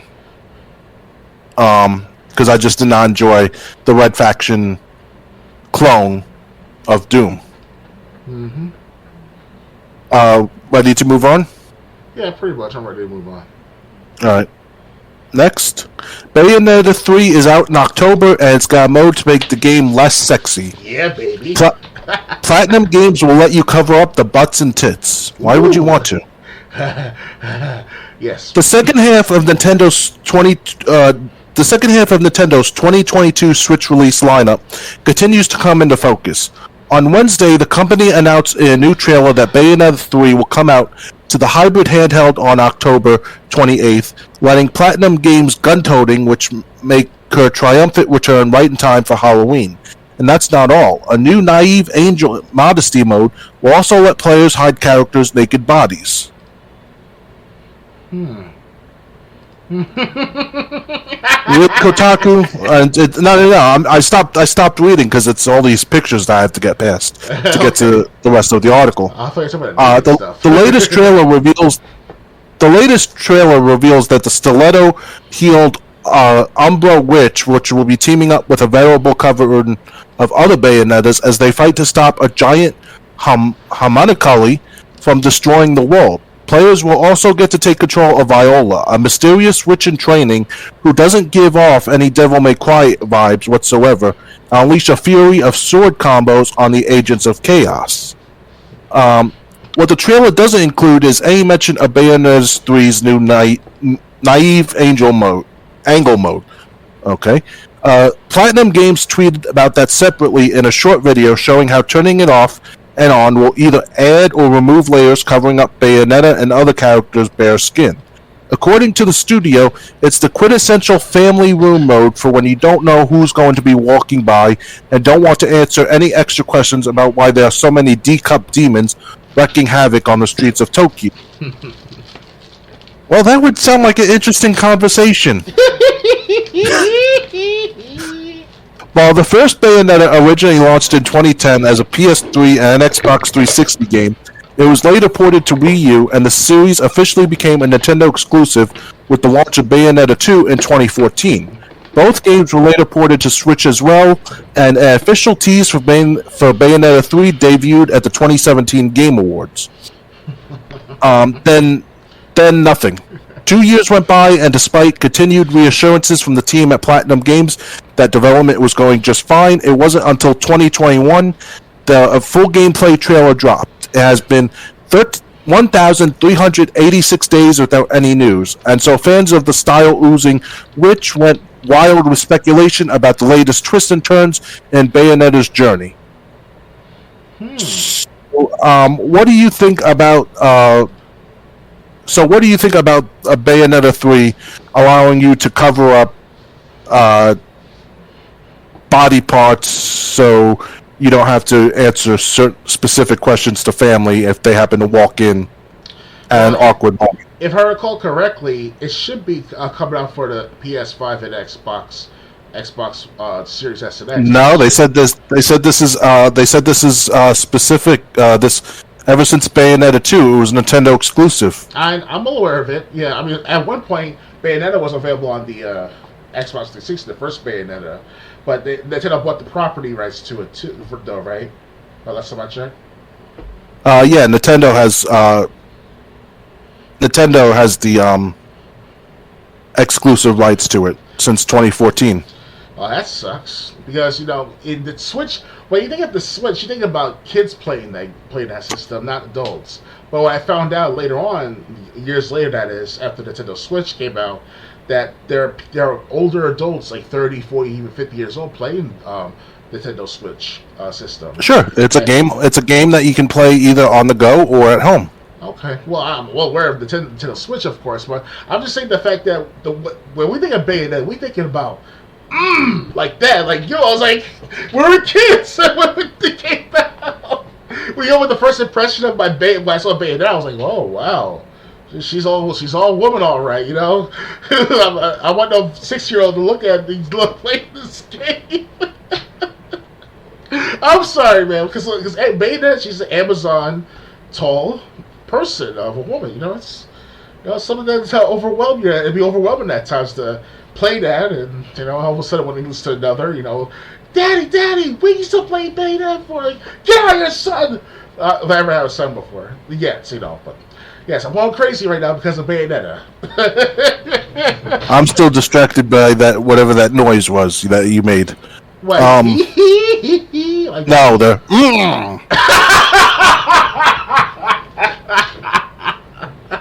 Quite disturbing. Well, this isn't a rated PG podcast, people. That's true. Come on, it's Bayonetta. I don't give a shit about SJWs, feminists. You cannot take me away from my Bayonetta. There's plenty of guys out there who wants to play the Bayonetta game in full instead of stuck at that one level where you rewind time. In my sample gameplay number 2, by the way, on BitChute, and YouTube is still there. God damn, it's like, I don't know. I mean, I think they over-exaggerate, censor and everything, but, it's alright to play Bayonetta, on a serious note. It's, I wish I had the Switch right now, but gotta wait a few more months, if not a couple more years, and I can play my Bayonetta. So, anyway, again, it sounds like a weird It sounds like a weird extra because Dead Rising 4 had this kind of thing. Okay. Dead Rising 4 had like a My Bloody Valentine DLC. What did that DLC do? It gave the screen a blood tint, but all the zombies were wearing like duck masks. Okay. If you had the DLC activated. If you didn't have the DLC activated, there was no blood tint and the zombies looked completely normal. So Bayonetta, I mean, I guess they're just trying to keep parents from upsetting parents by sneaking it to their kids. Yeah. What Bayonetta could be, or Bayonetta is. Nintendo made a good move at the same time a bad move of having exclusive rights to Bayonetta, because now it's like, what we have to understand, Nintendo is a family-friendly type of business for how many decades prior to all these violent video games we see after Nintendo 64 and beyond. And yes, we're kids back then. We're now adults. It's something where it's like, trying to put exclusively on Nintendo Switch is a bad move, because now the guys like who invest so much time and effort buying the Xbox One, the PS4, PS5, and Xbox Series XS have all that money and time put into it. Now it's like you want us to be to buy the Switch, and it's like, God, what's wrong with these worlds of mine? Like that type of feeling. So it's like, it sucks, Yeah. So anyway, if you're scared about playing Bayonetta because of the sexual nature of the game, you must have heard us talking about Bayonetta 3. If you're scared about playing the sexual nature of the game, about parents walking in, there'll be this DLC to keep everyone covered. Well, this should be an option, though. This should be an option. It is optional. Okay, perfect. All right, I'm all in. All right, so my point is that Bayonetta is a good game. It can suck at times with certain gameplay aspects, because you're stuck between I'm on this boss level in the first Bayonetta game where you have to rewind time every so often in order to get up to the top platform and do hits and attacks, and it took me about 15 minutes to do everything back and forth. I only got about not even a third of the boss's health done. Cut. It was cut by a third. That's about it over a 15-minute time period. And I was like, I can't do this shit. I need to focus for another hour for this stuff. And it's like, of course, I can look it up on YouTube and stuff like that. But where's the fun in all that? That's what was so interesting back with Bayonetta back in 2009, because they were over exaggerating with the sexuality. But prior to the 2010s, sex sells. Sex is all over the magazines, TV. Maybe even radio. I don't know the details of the matter, but it was everywhere. And of course, me personally myself, I'm not like a Chad or fucking buff up dude or whatever. But I see what I see, and it's like you can't escape from that. I mean, of course, you can reduce it down for the Nintendo Switch as an option and put parental controls behind the matter. But in the end, the kid's going to find out. They're going to have their first of everything, and then that's it. It's game over. Right. So yeah, I'm ready to move on. Yes, I'm done. Excuse me for my behavior a little bit early to some extent. SJWs. All right, next. Konami reinstating delisted Metal Gear games for series' 35th anniversary. Metal Gear Solid 2 and 3 could see a return soon. Konami is preparing to reinstate the Metal Gear games it temporarily removed from sale as the series celebrates its 35th anniversary. As reported by VGC, Konami's Japanese Twitter account posted to commemorate the anniversary and announced that fans seemingly soon will once again be able to play the temporarily suspended entries. The Metal Gear series, released on July 13, 1987, celebrated its 35th anniversary today, it said. We are preparing to resume sales of titles that have been temporarily suspended. This could refer to the versions of Metal Gear Solid 2 and 3 that were removed from digital storefronts last November following license renewal issues. Konami said at the time, we are currently working on renewing the license for select historical and archive footage used in-game. Therefore, we have made the temporary decision to begin suspending the sale on Metal Gear Solid 2, Metal Gear Solid 3, and all products that include these games from digital storefronts globally starting from November 8th, 2021. The full list of games removed is as follows. Metal Gear Solid 2 Sons of Liberty HD Edition on PS3 and PS Vita. Metal Gear Solid 3 Snake Eater HD Edition on PS3 and PS Vita. Metal Gear Solid HD Edition on PS3. Metal Gear Solid HD Collection on PS Vita and PS Now, Metal Gear Solid HD Edition 2 and 3 on Xbox 360, Metal Gear Solid Snake Eater 3D on Nintendo 3DS, Metal Gear Solid 2 Subsistence on GOG.com, Metal Gear Solid 2 and 3 HD for Shield TV on NVIDIA Shield.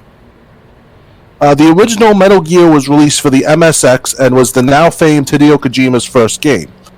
It featured series staple Solid Snake as he attempted to destroy the original Metal Gear, a nuclear missile launching mech. It received a sequel in 1990 called Metal Gear Solid 2 Solid Snake, but the franchise would soon go quiet until Metal Gear Solid was released in 1998 for the original PlayStation, shaping what would become one of the most iconic franchises in video games that ended with 2015 Metal Gear Solid 5 The Phantom Pain, not including the poorly received spin-off Metal Gear Survive. For those who are managing their backlog or want to create a game plan or what Metal Gear games to go back and play next, we have assembled a complete playlist of all the Metal Gear games that can be sorted, ranked, and customized with your play status. So what do you think Metal Gear Solid 2 and 3 were turning? And basically, the whole reason these games went dark was so they could renew the license on the historical footage before they got into trouble. They said, let's suspend the games for now until we can get the license for this historical footage again. Fine. That's fine by me. And hell, I'm willing to wait another 5 more years for the 40th anniversary of Metal Gear, of the original Metal Gear, if possible. Because, let's face it, like right now, if they try to to release a game regarding about the Russia/international incidents of nuclear warfare and such, right now, it's going to look poorly on them. At the same time, we did talk about that earlier with the other game, whatever, with Rockstar, not Rockstar Games together. You know what I mean? So it's yeah, but it's interesting, I have to say, because it's just in time for the big 3-5. I'm almost 35, but I start next month, so it's like nice time for everything, right?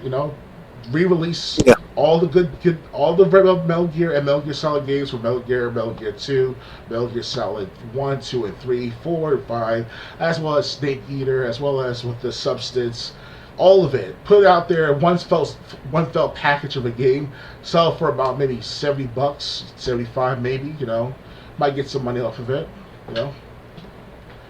Yeah, so I mean, I had no idea that this is what they were working on, but I'm pleasantly surprised that they basically were just trying to get the license for the historical footage back. I thought they were just saying, "Hey, we don't have the license anymore for the historical footage," so yeah, so too bad. No, good to them, good for them. Just on a different note, my OBS has been acting weird all night, so I might need a copy of this podcast.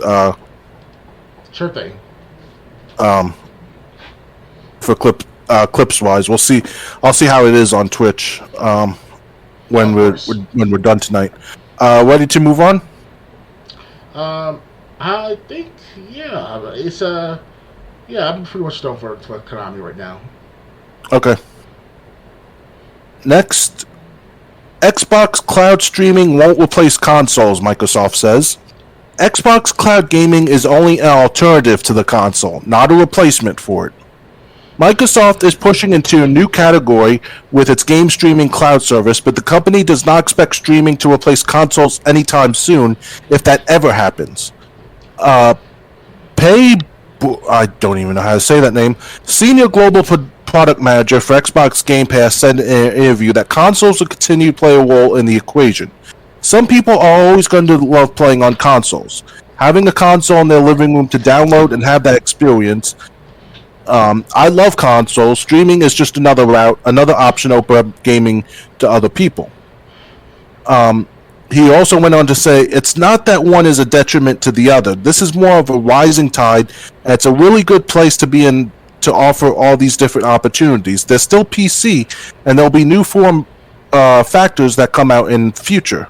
Overall, he said, cloud gaming will be a great alternative, but not a replacement.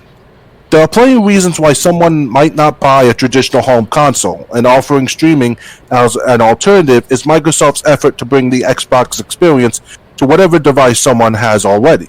Additionally, cloud gaming helps Xbox reach different parts of the world where the traditional home console is not as popular as, say, a smartphone or tablet. There are different reasons why people don't buy dedicated hardware: affordability, accessibility, maybe they're lapsed gamers or already own devices for other platforms. We really think this is about accessibility and choice. Xbox Cloud Streaming, which is included with the Game Pass Ultimate, just recently expanded its reach further via the Samsung Gaming Hub. Anyone who buys a 2022 Samsung TV can stream games directly from the built-in app, and all you need is a membership and a Bluetooth controller. Microsoft cut a special deal with Epic Games to make Fortnite free to play via the cloud for everyone. No membership required. In fact, anyone can play the game for free at Xbox.com right now. So, what do you think of? I just want to get his position.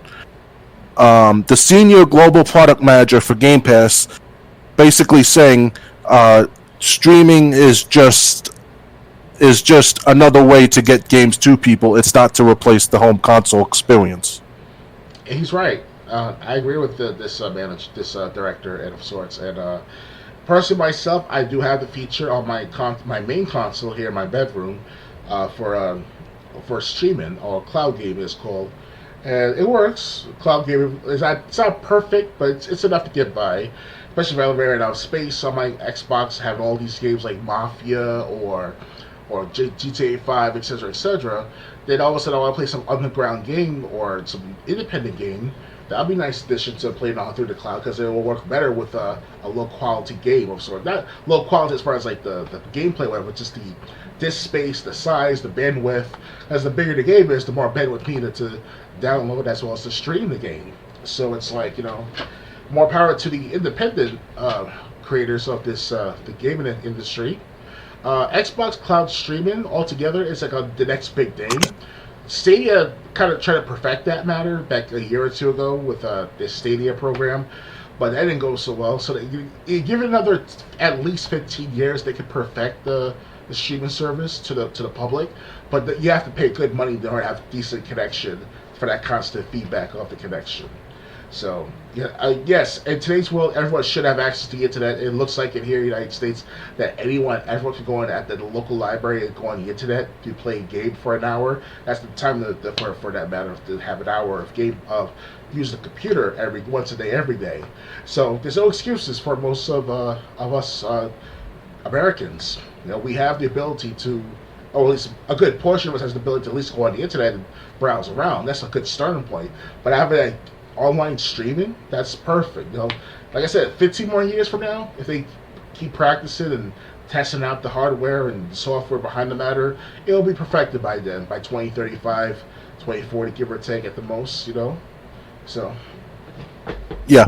So I agree. Like I said, this was a fear I had, that they were originally going to try to replace console with the cloud, because then basically the government can control how much their civilians play. That's how they do it in China.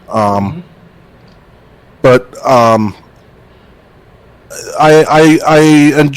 do enjoy that they're saying, no, this is just another way to get to people who can't afford a console or have already moved on from dedicated console gaming, but they can still try this if they got like a free hour to kill and they got their Mite television or something, or they got their tablet with them, or they got their smartphone with them. And it works best with wired connection. So if your console gets automatically turned on when you're remote playing, aka the cloud gaming and such, it's perfect to be put on your newest phone. If you upgrade to a phone that's compatible with games like Final Fantasy, First Class Soldier, or Candy Crush, or something of that sort. It depends on what you have on your Xbox. They'll be streamed through your from the console to your phone or to even another device. So yeah, anything's possible. Yep. Ready to move on? Yeah. Okay. Next. Sonic Origins modder cancels project, saying game is absolute shit. A modder trying to improve Sonic Origins has said there's just too much to try and fix. While Sonic Origins has largely seemed mixed to positive reviews since its release in June, some fans have criticized the state of the re-released games, citing graphical and performance issues along with strange bugs that didn't exist in the original games. The issues are enough that one ambitious Better Origins mod has been cancelled, with the mod's creator giving up on the game after calling it absolute shit. The Gamer reported on the mod's cancellation, quoting an update on the mod's Game Banana page that now appears to have been deleted. Hey, so we decided to stop the development of this project. The update by project lead Zanmin read, after really digging into the files for this game, it's become way clearer that this game is absolute shit. We fixed enough where the game is a bit more serviceable, but really, especially without scripts, there's not a whole lot we can fix without just redoing sprites. A version of Better Origins can still be downloaded from Game Banana with multiple improvements already implemented, but it appears the mod isn't likely to get any future updates, at least not anytime soon. The mod's creator has also suggested a number of complementary mods that work to fix Sonic Origins' other issues. Maybe I'll come back to this in the future when script editing becomes a thing, the update finished, but for now, screw this game. Mm-hmm. The development team behind Sonic Origins has also expressed disappointment in the state of the game that was released, saying the final game was not what was turned into Sega. So, we talked about that 2 weeks ago, about the development team saying this is not what we handed in, this is awful, they wouldn't let us fix what we could, because they said there was no more time. What do you think of this modder giving up and saying, the hell with this? Well, he does have a point that it looked good on paper, or at least on the trailer / demonstration I saw sometime last month or two on YouTube. And now it's like, now we see the bullshit, and it's turned into crap, literally, in what he said. So it's like, it's not, it sucks though that, it came out like, June 23rd, so just look at just now, the release date. And I'm like, wait a second. They knew that there's problems to the game. They still want to sell just to make a few bucks, and that's about it. Where's the mindset of these business people today? Now, I'm not saying that, the art or the craft of handling a business is to buy and sell and such and to make profit, yeah. But don't be so greedy and don't be so stingy and inconsistent with your greed, because now it's like you're not thinking of the long term. You're thinking about just the short overnight money making machine. It's like that doesn't happen every single time. Oh, sure, they have it with Facebook.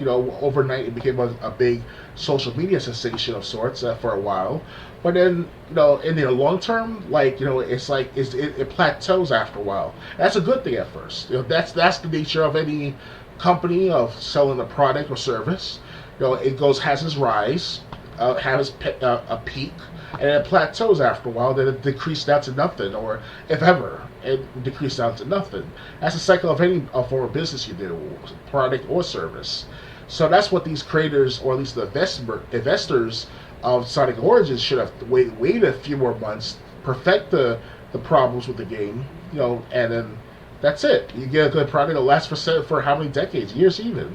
Because if you keep doing this over every single generation, to reboot or to remaster or to report the game onto other newer platforms, it does get boring and still after a while, because it's like, I already got Resident Evil 4 for the PS2. Why do I need to buy for the Xbox One or the 360 or PS4, PS5, and PC and 4K native and things of that matter? Like, after a while, it's like, what's the point? It's redundancy and overabundance. So, these creators, whoever they are, whether it's Sega or just some typical... Well, it was Sega who rushed the developers, saying, you don't have time to fix it. Yeah, Sega, I don't know what's going on for the last 20 years at least, because since when Dreamcast came out, they know that that's their last leg to stand on for console competition or selling off consoles as part of that competition. Now that they have the feel where it's like if you can't beat them, join them, right? That's what's going on for 20 years now because they're part of Xbox, PS5, sometimes PS, PlayStation, a little bit here and there. But other than that, no, it's like Sega is turned into this greedy SOB of a company. It really does suck. Yeah. So, unfortunately, someone a modder tried to fix Sonic Origins, and he said, "Sorry, this is just too much garbage to work on." And we covered it 2 weeks ago. I think I uploaded it either yesterday or today about the developer who worked on this, saying, "Hey, this is we had the opportunity to fix this," and Sega's the one who said, "No, we gotta go. You gotta go. You gotta just leave it in." Right. Ready to move on? Mm-hmm. Okay. Next. Army of Darkness update coming to Evil Dead game. Evil Dead the game has received an Army of Darkness update featuring a new map, more weapons, premium cosmetics, and a single-player exploration mode. Evil Dead fans will have a lot of groovy fun with the Army of Darkness update, as it comes with an all-new map featuring several iconic locations from Sam Raimi's 1992 comedy horror threequel. Those landmarks include the medieval setting of Castle Kandar, the Windmill, the Arthurian Outpost, Fort Gort, and the Castle Kandar Keep. The trailer for the Army of Darkness update gives players a teaser of what they can expect when entering battle with the skeletal deadites lurking in these new hotspots. Players will be able to own their slaying skills with two new weapons, the Almighty Mace and the explosive crossbow, which is said to produce a blast that is worth the wait. Exploration mode allows players to freely roam the vast locations in the Evil Dead, the game, entirely on their own, and they can do so in style by purchasing Ash Williams' S-Mart employee outfit or Gallant Knight outfit. There's also a medieval bundle featuring Henry the Red's Scottish vibe outfit, Lord Arthur's battle prep outfit, and a gilded attire costume pack. The new map, weapons, and single-player exploration mode are free as part of the Army of Darkness update that is available to all owners of Evil Dead. The game of Evil Dead the game, while Ash's two alternative outfits can be picked up for $3 each, and the medieval bundle can be purchased for $8, unless you're a Season 1 Pass owner, in which case the bundle will be free. Evil Dead the game is available on PC via the Epic Games Store, PS5, Xbox Series, PS4, and Xbox One. Its deluxe edition includes the Season Pass 1, which features the Classics bundle, the Army of Darkness Medieval bundle, and two upcoming DLC packs. Evil Dead the game has also been announced for future release on Nintendo Switch. IGN awarded Evil Dead the game an 8 out of 10, calling it an asymmetric multiplayer game of cat and mouse that's compelling and exhilarating despite being rough around the edges, much like the horror comedies that inspired it. It features both co-op and player versus player gameplay alongside the return of Bruce Campbell as Ash Williams. So what do you think of this bundle or these outfits for Evil Dead the game? Well, to be honest with you, I heard of Evil Dead for many decades now, have been for years since I was a kid. I think my mom personally herself didn't want to go see it in theaters for the Army of Darkness. I was like 7 years old at the time. Personally, myself, I never saw any of the Evil Dead games. However, I did play, thanks to you, Triple J, back many years ago. You let me borrow a copy of Evil Dead for the PS1 game, and it was all right. A little slow pace here and there because like you said, it has take controls in the game, so it's kind of like very different than once back 25 years ago with that game. So it's like a good experience at first. I had to get more involved with play more of that game, but I will one day watch all the Evil Dead movies officially and fully. I heard good things about the Army of Darkness. Like I think that's supposed to be the best Evil Dead game of all time. Personally, myself, Army of Darkness, it looks so gruesome and very pessimistic at times, but it has that hot chick in the cover of that movie and stuff. So it's like, 1980s and 90s were one of the best times of filming, from Devil's Advocate, Evil Dead, Night of the Living Dead. Maybe John Carpenter's movies, like the They Live, Ghosts of Mars, those two of John Carpenter's movies. And also, why not a little bit of here and there with the action movies like The Killer or it's like another slow motion type of movie, action packed, called The Boiler Room or The Boiler, something of that sort. No, hard. It's either Hard Boiled or The Boiler. I forgot which one it was. So yeah, like these guys made good movies, and Evil Dead's one of them, and hopefully, this add on to the Evil Dead game will encourage people to buy the movies as well, which is encouraging me now to buy the movie as well if I have the money. So, yeah. Yeah. So it's yeah. So all I have to say is, I've seen the first movie. I do have all three movies with me. So yeah. So apparently, Evil Dead. I haven't played the new game yet. But apparently IGN likes it. So yeah. I guess since the game's getting good scores, there's going to be DLC to that's going to be cosmetic. I still want to try this game, but apparently they feel they did well enough to continue supporting this game by making DLC for it. Right. Ready to move on? Yep. All right. This next article you sent me. Video game players show increased brain activity, decision-making skills, study says.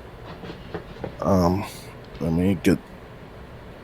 people who play video games have more activity in certain parts of their brains than those who don't. And new studies suggest video games could be used to teach better decision-making skills.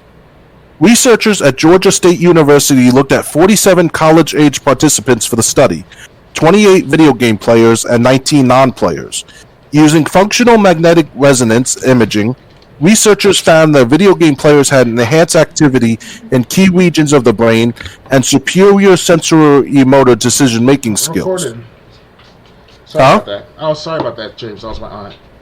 Go on. All right. Video games are played by the overwhelming majority of our youth more than 3 hours every week, but the beneficial effects on decision-making abilities and the brain are not exactly known, said lead researcher Mukesh Damala, associate professor in Georgia State's Department of Physics and Astronomy and the university's Neuroscience Institute. Our work provides some answers on that. Video game playing can effectively be used for training, for example, decision-making efficiency training and therapeutic interventions, once the relevant brain networks are identified, Damala continued.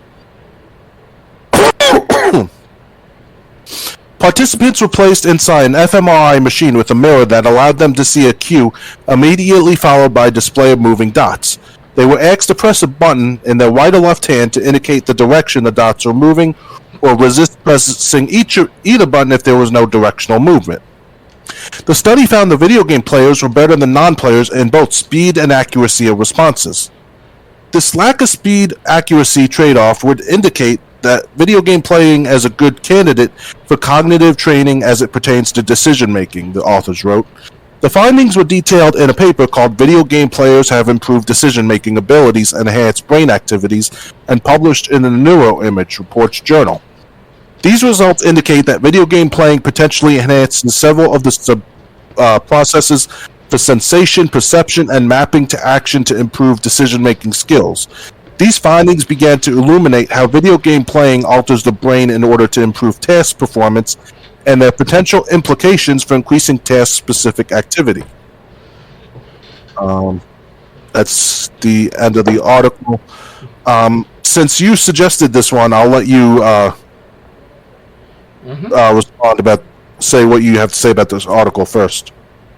Well, obviously, most of the people who watch our content on the internet are pretty much gamers, and to those who are over a certain age, you start to realize that after a certain age, like 30, 25 years old, you are at your plateau of your cognitive abilities, and it starts to flatline after a while. But before 25 years old, if you built gamers from the ground up, like it's sort of like 5, 6, 7 years old, of them giving them, like, have them read books first. Like, because what happens is that you first read books, so you first start to have them read newspapers, you first start to speak their words, they send matter back and forth. have repetition over and over, and then put little games in there. It creates this heightened responses. Like it just makes things. I'm no scientist or actual science expert of cognitive abilities, but from what I realized, you can tell from my video games too of that I play on my channel. Recently, I uploaded the Halo two-player, double kill thing with the Warthog enough from a distance of a rocket launcher. It wasn't locked on target. I shot that from a distance, and it connected with destroying everything with those two players. So that's not some coincidence. That's from constant repetition, and that ability can come into play at certain things during wartime, during playing chess or playing basketball. I may not be the best player in all these aspects of sports and entertainment, but it's how it gives you that edge, it gives you that feeling after a while. So it all depends on the person of each person. But if you want to bring certain people into Congress certain people into politics, certain people in sports and entertainment, stuff like that, you gotta find the best of the best. In order to be the best, you have to practice at being the best. You gotta keep at it over and over. So in layman terms, or at least my point share with the article earlier this week with you, Triple J, and to the audience as well, is that anything can happen if you put your mind to it, and if you don't utilize what you get from video games, what's the point after a while? So it's I know I should read further into the article itself. I will admit that I personally myself, it caught my eye because I've been reading articles after articles for how many years, talking about games are not as violent. Make people violent, really. It depends on the circumstance of their life, lack of jobs, lack of food, clothing, shelter. That's where desperation hits. That's one example. Then also, the media, they're telling the public that these gamers don't know when to, calm down and don't commit mass murder or whatever. That's what's going on with the mantra for a few years now, easily. Especially since Columbine. Well, that was like, we found out that these guys were playing a lot of video games. But you can't blame just games alone. This is also a parent's fault too. So it's kind of like, we're being dumbed down little by little, but at the same time we also increase in other aspects of our life too.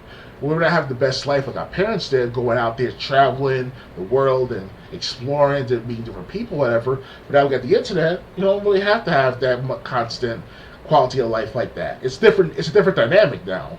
So it's like, it's all about, cognitive abilities being put in play for everyday living. And if most of the gamers out there don't understand our form of content or our own form of entertainment, if you want to call it like that, then that's a problem on their end for not understanding what their surroundings. So just want to say that, just keep having critical thinking skills to the best of your ability. So, yeah.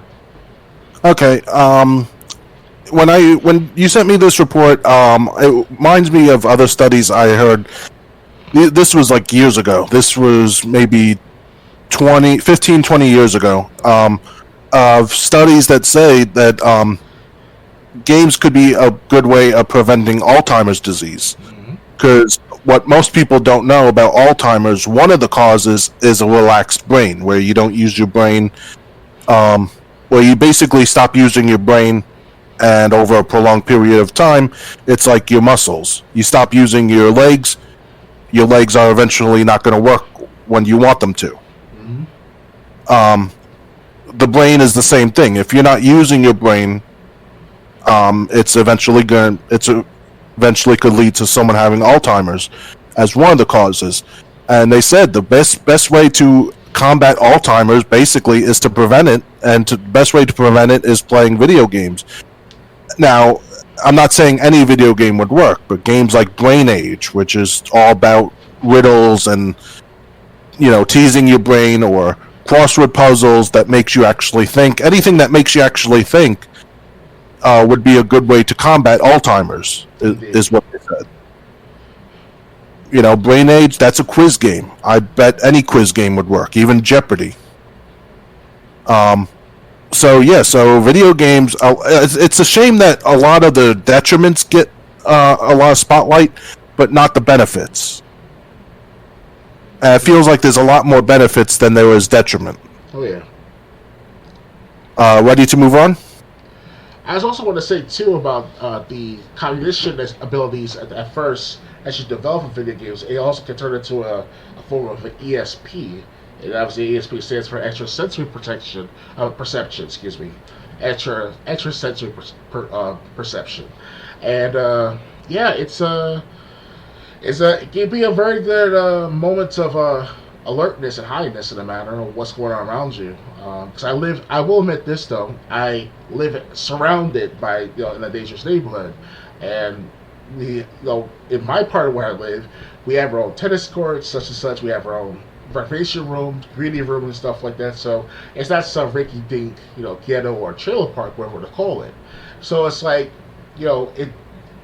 I know this. I'm trying to. I know I'm trying to connect apples to a broccoli tree, whatever. Something that's a broccoli stalk, whatever. But it's still nice to have that with you with that critical thinking. Make sure that avoid trouble, avoid conflict, and when conflict arises, that's when you improvise. So that's what I wanted to say. So yeah, keep gaming, gamers. All right, ready to move on? Yes. Okay. Next. Mass Effect 5 story to be helmed by Guardians of the Galaxy and Deus Ex writer update. Mary DeMarie spent 14 years at Eidos Montreal. BioWare's project director has now confirmed that Mary DeMarie has joined the studio to work on the new Mass Effect game. I'm really excited to let you know that Mary DeMarie will be joining the Mass Effect team as a senior narrative director, he said in a tweet spotted by GameSpot.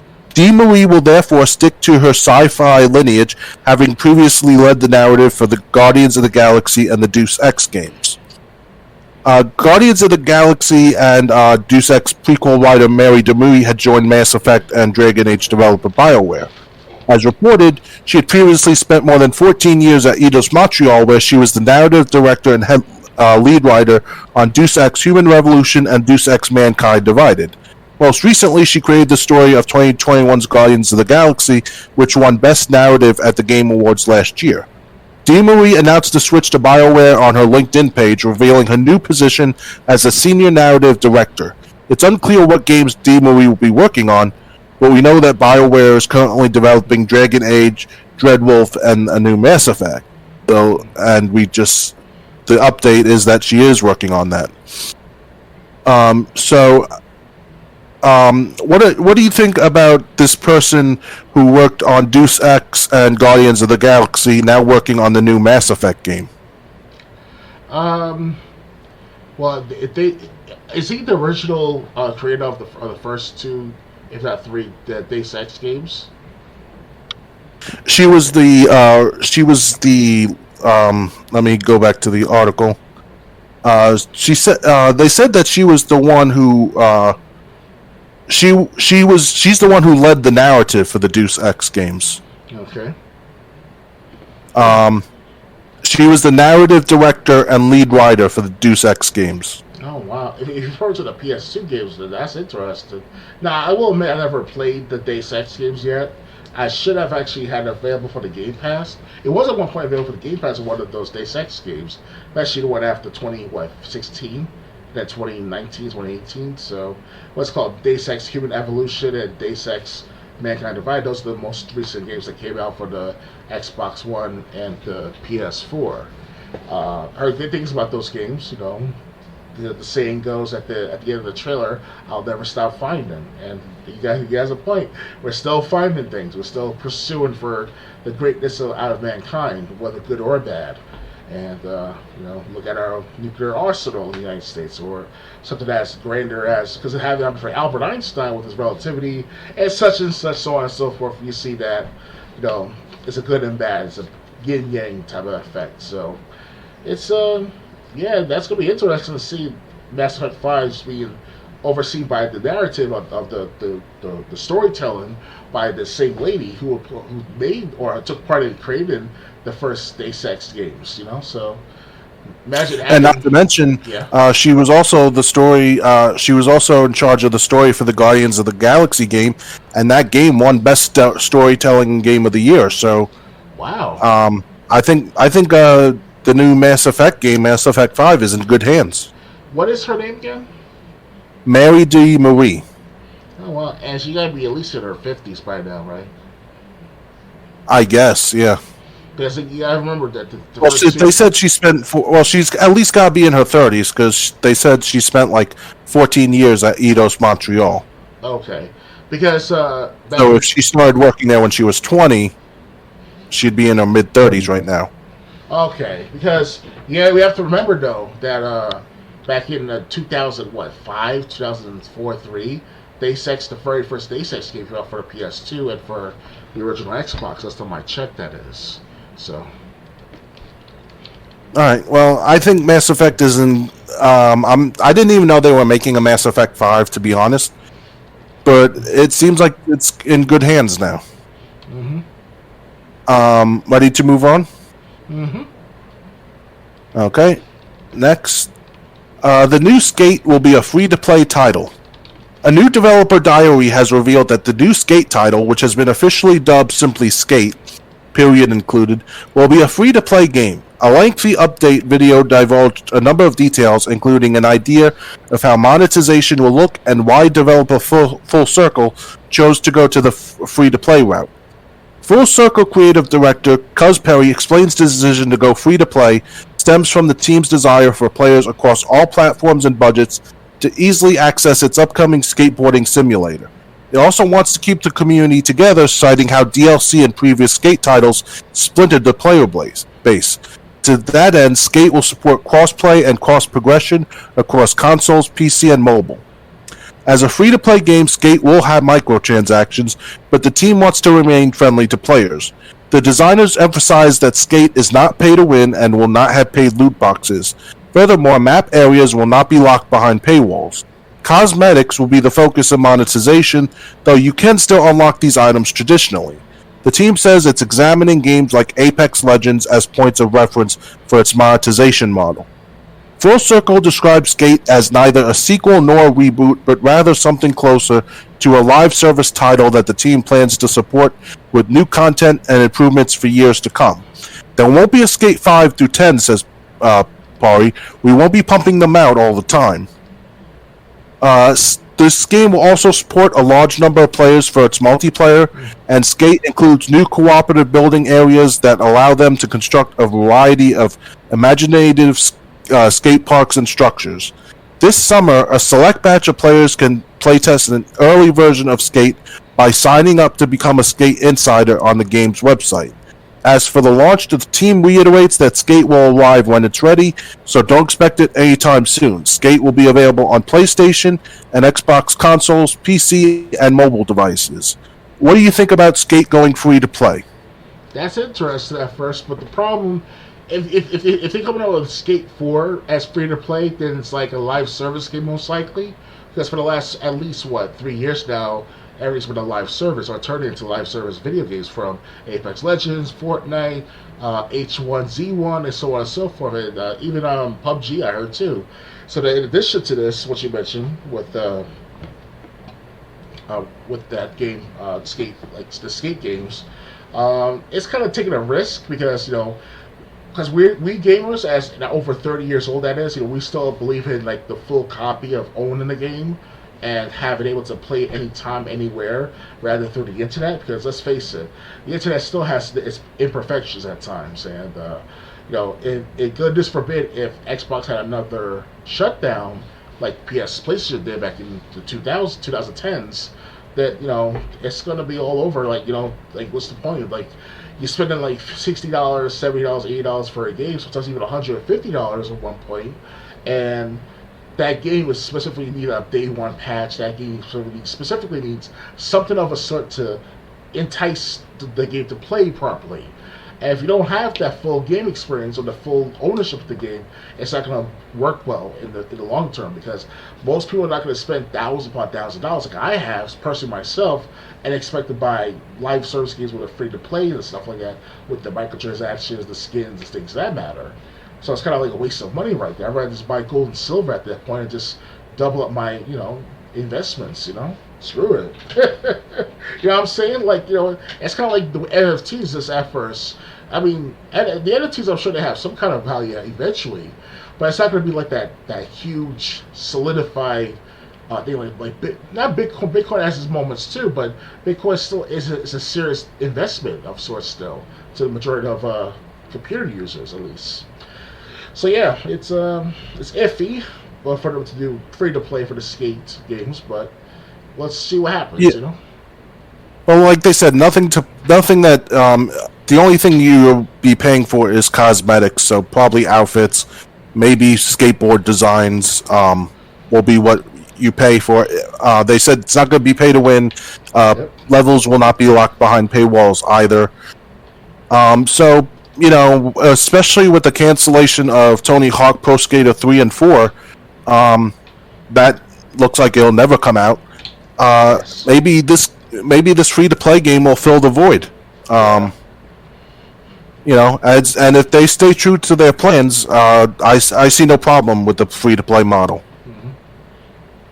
Ready to move on? Yeah. How many more times do we have so far? We got about 5, maybe. Okay, so I'll see it listed on my end. So just let you guys know. Yeah. According to my list, we got 5 more No problem. articles. Okay. Next, The Sims 4 High School Years expansion adds shameful woohoo spots, death by Bloody Mary, and dynamic body hair. It's clear EA understands the epic highs and lows of high school football. The Sims 4's newest expansion, High School Years, hits PC and Mac July 28th, just in time for all you folks headed back to school this fall to pour a few dozen hours into it before your own class schedule calls.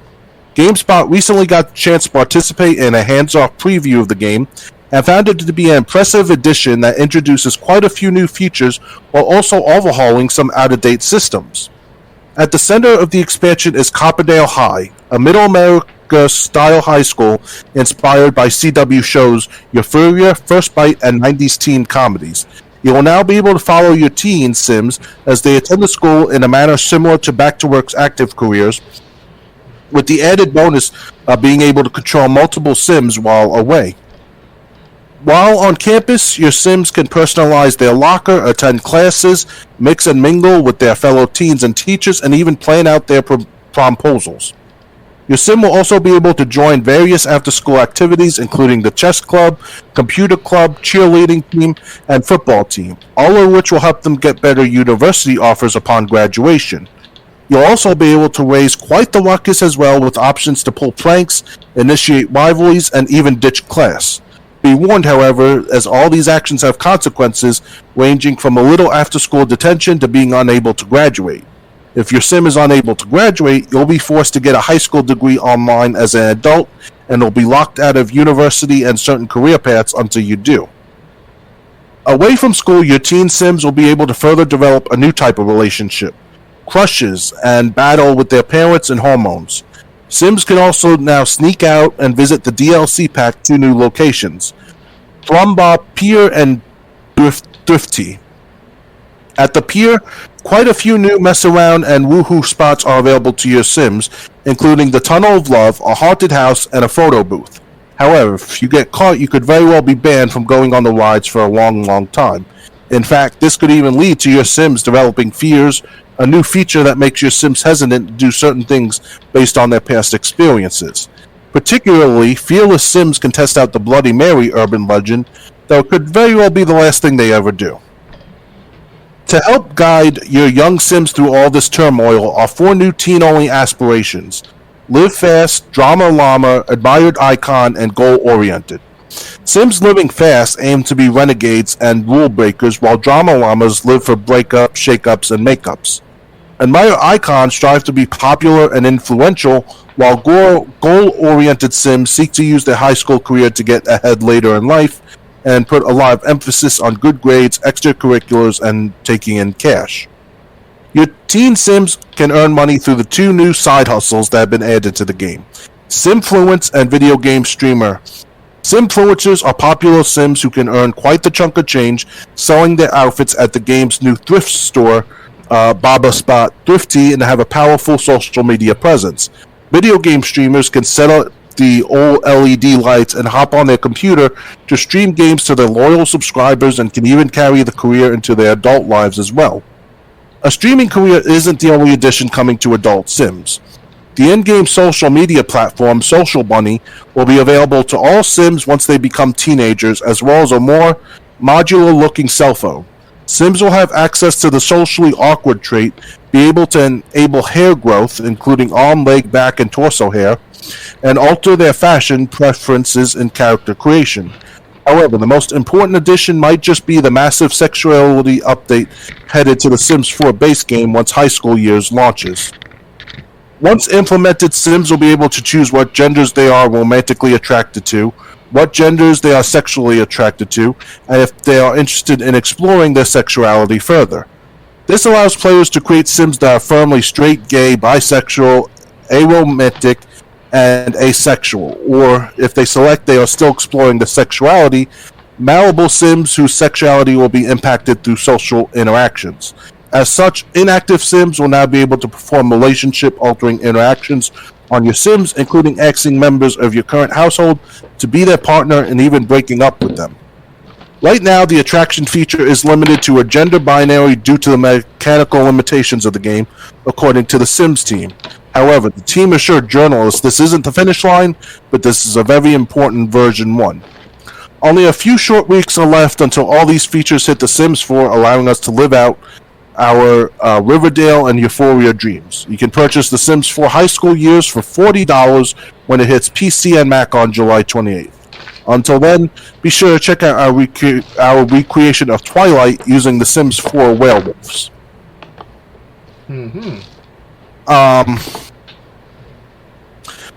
Yeah, what do you think of this? Well, I'm not, like I said, I'm not a big Sims man myself. You know, I did play it, like I said, with my girlfriend at the time, many years ago. My first girlfriend, actually. And it was all right to play with another person, especially if you have a loved one or whatever, or a best, good friend like you, for example. You know, it's all right, but then it's like, you know, by yourself, it's kind of like, you know, a whatever moment. You know, Sims is like a game that I'm not really got invest my time in too much. Kind of like Civilization games, for as one example. So far, I have Civilization 3, 4, and 5, and the 5th one I haven't played in at least a good 6 months at least. While Civilization 3 and 4, you know, I have the copies right underneath my desk here, but, you know, never got to play them yet. So, so I guess you could say that, like, you know, simulated games like Sims is like it's iffy. You know, it's something I'll play with other people to have a good time. Like, we'll have pizza, we'll have beer, maybe a little bit of wine. You know, that'd be nice, right? So why not? But other than that, you know, sorry, man, it's not my cup of tea, Sims. So. Well, I'm gonna get mad at The Sims very soon, as you can imagine. This high school pack, although it's not available for console gamers, it sounds really interesting. It sounds like something I would definitely play with. You know, it sounds like because keep in mind, The Sims started out like when your Sims went to school or work, you had to wait till once somebody came home. You know, the game would fast forward till somebody came home. You know, so this is new. You know, being able to go to school with them, and you know, you could play the game like it's Bully, or you could actually go to class like you're supposed to, like a goody two shoes. That's interesting, but the thing is, the sexuality. Keep in mind, The Sims is rated E for everyone, and that's what I don't like. Yeah. But to illustrate that point, I'm going to go on to the next article. If you got nothing else to say. Okay, no problem. Yeah. The Sims 4 adds sexual orientation as a feature, allowing players to customize their Sims orientation in 3 different ways. While the Sims series has always allowed characters to romance Sims of the same gender, players have never been able to designate sexual and romantic attractions for their Sims. An upcoming update to The Sims 4, however, is set to change that for the first time. Today, Maxis announced the sexual orientation feature for the game's Create a Sim screen, which will roll out in the next free base game update alongside the High School Years expansion pack. Can't they make this the paid version and the High School expansion pack the free update? Yeah, make that The money. feature, which appears as a menu next to the gender option, allows players to customize 3 aspects of their Sim's orientations: what genders their Sim is romantically attracted to, if their Sim might be interested in exploring attraction to other genders, and what genders their Sim is sexually attracted to, or in Sim terms, interested in woohoo with. While this feature currently only allows players to select binary genders due to technical restrictions, the team pointed out they'll eventually expand this to include additional gender identities that we don't have at this time. There's only 2. In the FAQ section of the announcement post, Maxis defended its choice to implement this feature and explained that while these options can be ignored and Sims will behave as they always have, the menu itself is not toggleable. While we try to give players the option to toggle certain gameplay features, LGBTQIA, EIEIO, plus minus asterisk, identity, fact of life, and not a toggle to be switched on and off. So you're basically pandering to this group. This isn't the only feature Maxis has added to The Sims 4 to better represent the experiences of LGBTQIA, EIEIO players. In May, the team added customizable pronouns to the game, can't forget that. And earlier this year, the team walked back its cancellation of the Russian release of the My Wedding Stories pack, which was initially shelved due to its queer stories conflicting with Russia's anti-gay laws. Woo. Again, Go on. I'm sorry.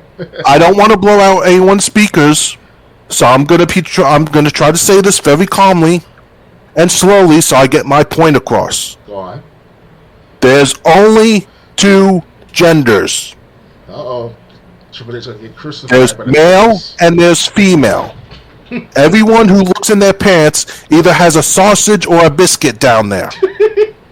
The only exception might be cousin from the Addams family. And Thing, that was the hand that walked around by itself. Since he was just a hand. It's a male hand, but it's close. Well, it might have been for all we know. But the thing is, like they said, this menu is not toggable. Why? Again, you're pandering to what, 5% of the population? And like I said, if you can't even say this is to get more players to play the game, because if this was to get players to play the game, those people are playing the game already. Mm-hmm. This is just pandering, and this has got to stop, because this is an E-rated game. If they want to go to M, mature, or adults only, then God bless them. But until they do that, they should stop adding this shit. I said what I have to say. You can go now. Well, they, if I recall correctly, it talks about the Dead by Daylight added the LGBT theme into that game specifically. It's like, I mean, it's all right. It's appropriate because it's just for a mature audience, right? So no big deal on that part. But now with The Sims 4, you're dealing with all sorts of age groups that play that game, from the young 10-year-old Tammy and the 9-year-old Nina, whoever these girls are, right? They gonna look at this and it's like, oh my God, this is what's it like in the real world. I was like, no, it's not like the real world, my child. So it's like, they're trying to reprogram once again, the youth into having this confusion about gender equality and genderism and what's your sex, what's your gender. And it's like, it's another add-on to this nonsense, and it's got to stop. And I remember when I was a kid, yes, there was LGBT moments back in the day, obviously, with the Stonewall riots, it's called, the 1970s and all. But we didn't know about that until we became adults. So all that LGBT, gay, lesbian, transgender shit, that was like after I was like 18, 21 years old, easily. But now it's young as like 10 years old, they know what's up with the same-sex marriage thing and stuff like that. And yes, we did heard about same-sex marriage for how many decades, and even like over 15 years ago. My cooking instructor and we're talking about this with the class, and it was like, because it was a big thing back in the late 2000s, mid 2000s actually. It's around 2004, 2005, give or take. So yeah, things have definitely changed since then, I have to say. I mean, it's funny. While you were bringing that up, I remember I don't know if you had one growing up. The Merriam-Webster dictionary. Yeah, I have it right there. I had the child's version. I had like the children's version since I was 8 years old. I don't have it anymore actually, but I remember I looked up the word gay one time, and the only definition in that dictionary was happy. Okay, you're right. Because gay is another word for happy. They said so. Gay is in that dictionary. They said gay is someone who's happy. Right. Okay. Yeah, I had to look at my parents' adult dictionary to find a different definition of gay, and it's just like, that was fine. In the 90s, they were, they weren't trying to just push it into kids' faces, which they are now. Yeah. And like I said, and if I sound callous, if I sound mean, so be it.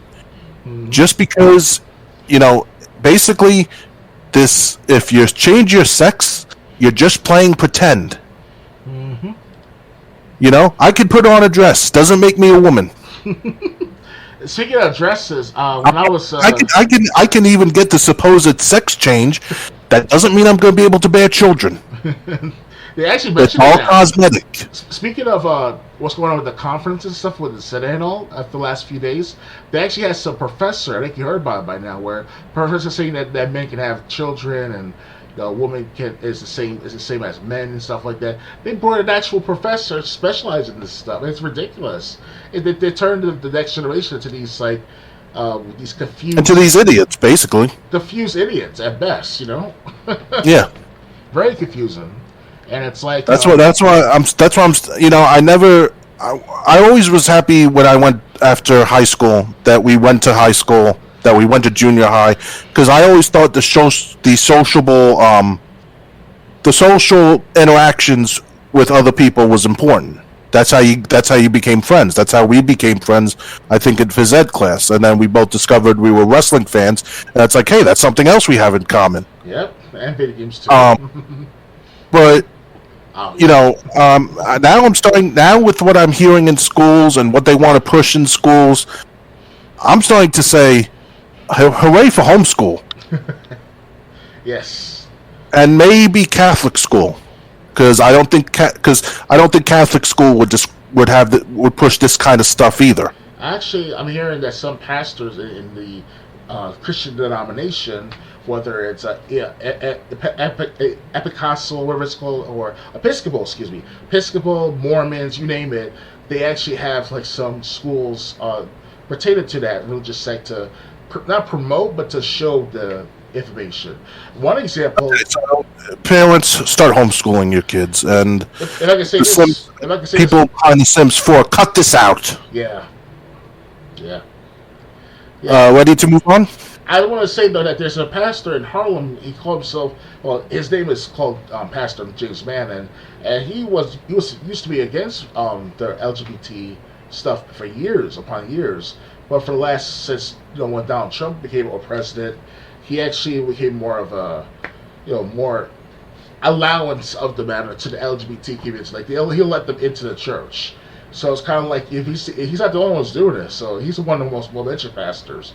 But there's other pastors out there who's doing little by little into accommodating the LGBT people. So, because obviously the Bible, I know someone's heard me talk about religion, especially in our our gaming podcast. But this is what's going on for the last 5, if not almost 10 years now. So things have changed here in New York, especially back in 2011. We had a law passing that gay marriage is allowed in New York State. So it's a totally different atmosphere now since then. And now it's changing still. Yeah. That's all I gotta say. Okay. Moving on. Yes, indeed.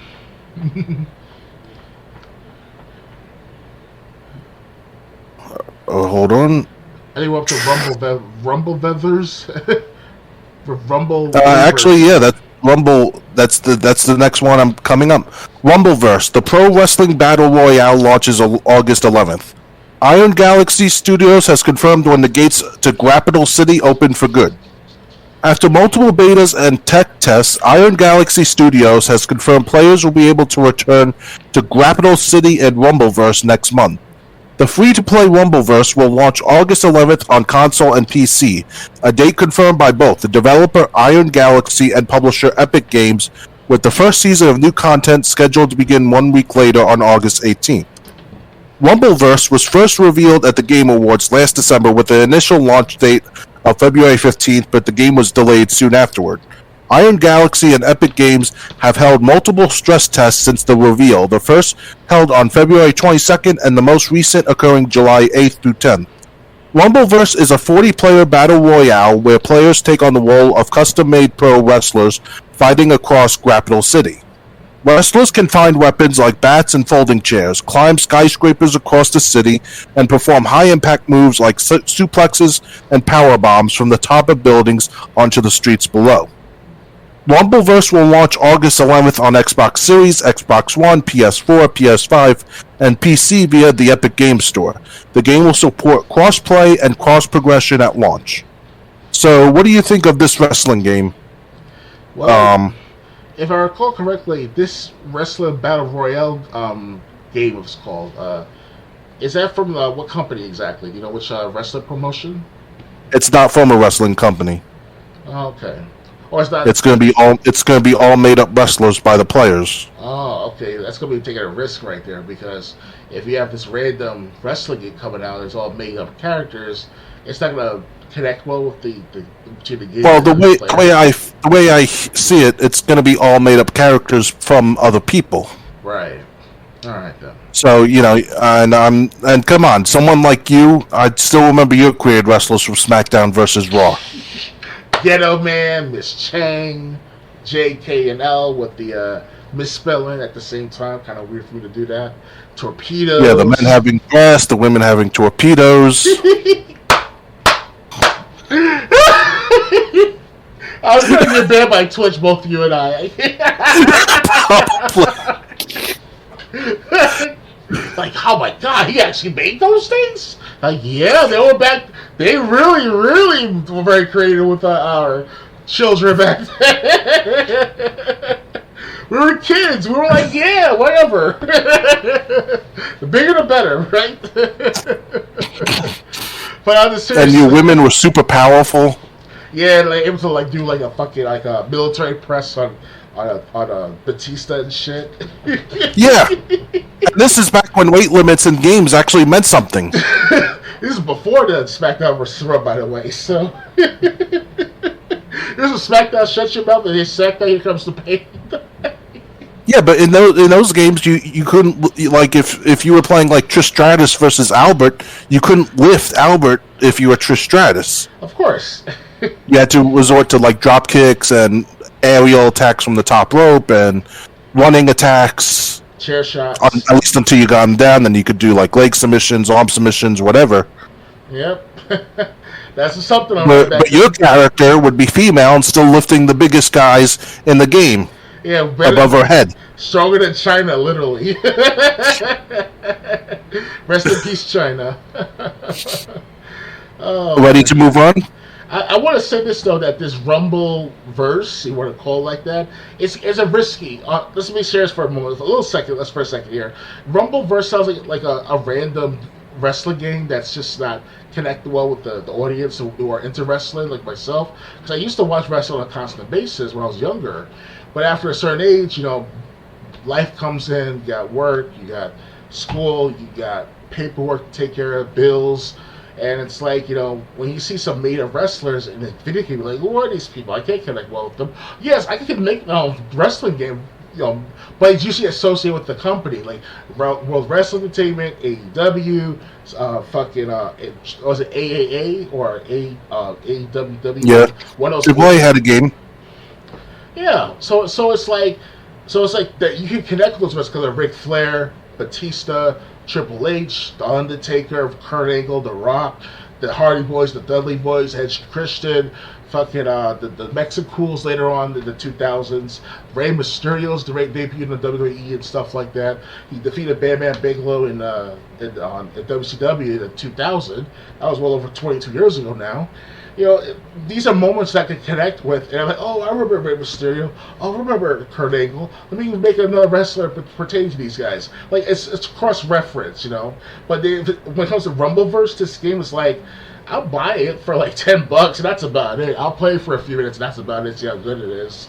Other than that, you know, let's take the risk, right? So, that's all. Well, you can have wrestling match. You can powerbomb someone off a skyscraper. I mean... Really? Yeah, that's what they said you'll be able to do. I mean, I thought of these things when I was younger, but that's dangerous as fuck. Like, you can't just powerbomb someone in from the top of a World Trade Center or Empire State Building and survive. What's wrong with you? Like, powerbomb, and then the guy who's being powerbombed, and he,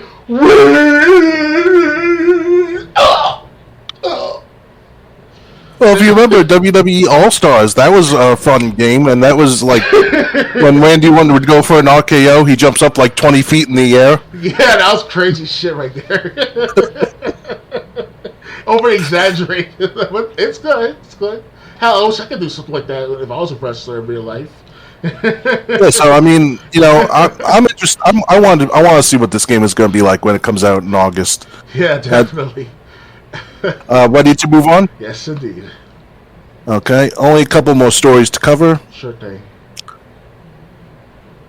New PlayStation Rewards program can give you money for playing games, getting trophies. Sony says PlayStation Stars, which rolls out later this year, is definitely not NFTs. For years, the thrill of nabbing a platinum trophy on PlayStation has been motivated by one thing: bragging rights. But later this year, once PlayStation rolls out its new loyalty program, you'll actually reap tangible benefits. Money, kind of. Mm-hmm. Picture. Called PlayStation Stars, it'll be a free membership that allows you to earn points by playing games. You can earn them by logging into your PS4 or PS5 once per month. You can earn them by successfully completing specific trophies. You can also earn them by completing challenges, winning a tournament, for instance, or being the first person in your time zone to earn a platinum trophy, awarded for checking off all the other trophies affiliated with the game for a major blockbuster. Sony will release the highly anticipated God of War Ragnarok for PS4 and PS5 in November. If you're signed up for PlayStation Plus, Sony's recently revamped subscription service that features a game-on-demand library at higher price tiers, you'll earn points automatically for purchases you make in the PlayStation Store. The Nintendo eShop currently has a similar perk. PlayStation hasn't yet detailed the rate at which you'll earn points for PlayStation Star's activities or how many points you'll need to actually redeem for any rewards. History doesn't exactly point to a fast rate here. As of 2017, the Sony Rewards program started rewarding you for successful completion of trophies, but the math worked out to like pennies. A PlayStation representative told Kotaku that PlayStation Stars will not replace Sony Rewards. PlayStation Stars is a separate program, the rep said. Okay, so that's something different. So, what do you think about being able? I mean, Xbox also has this kind of thing as for Game Pass subscribers. But what do you think about being able to earn money, even if it's just money that you can use in the PlayStation Store, by earning trophies, which is their version of achievements? That's perfect. I think I talked to Xbox support about that matter at least 2 times to them over the last 10 years, where it's like, I tell them, well, not 10 years, maybe like 5 or 7 years is about, and I'll tell them every time, saying that, like, hey, why not have a system where you earn achievements, you use these achievements as part of, like, earning Microsoft points or Microsoft money, and utilize that gift card balance for buying other games later on into your collection, your online collection, you want to call it like that. But Xbox doesn't want to do nothing like that because it might people might take advantage of it. I can understand the feeling, but PlayStation's doing it right now, as you mentioned it just now. So it's like, And so is Nintendo. They got a similar program too.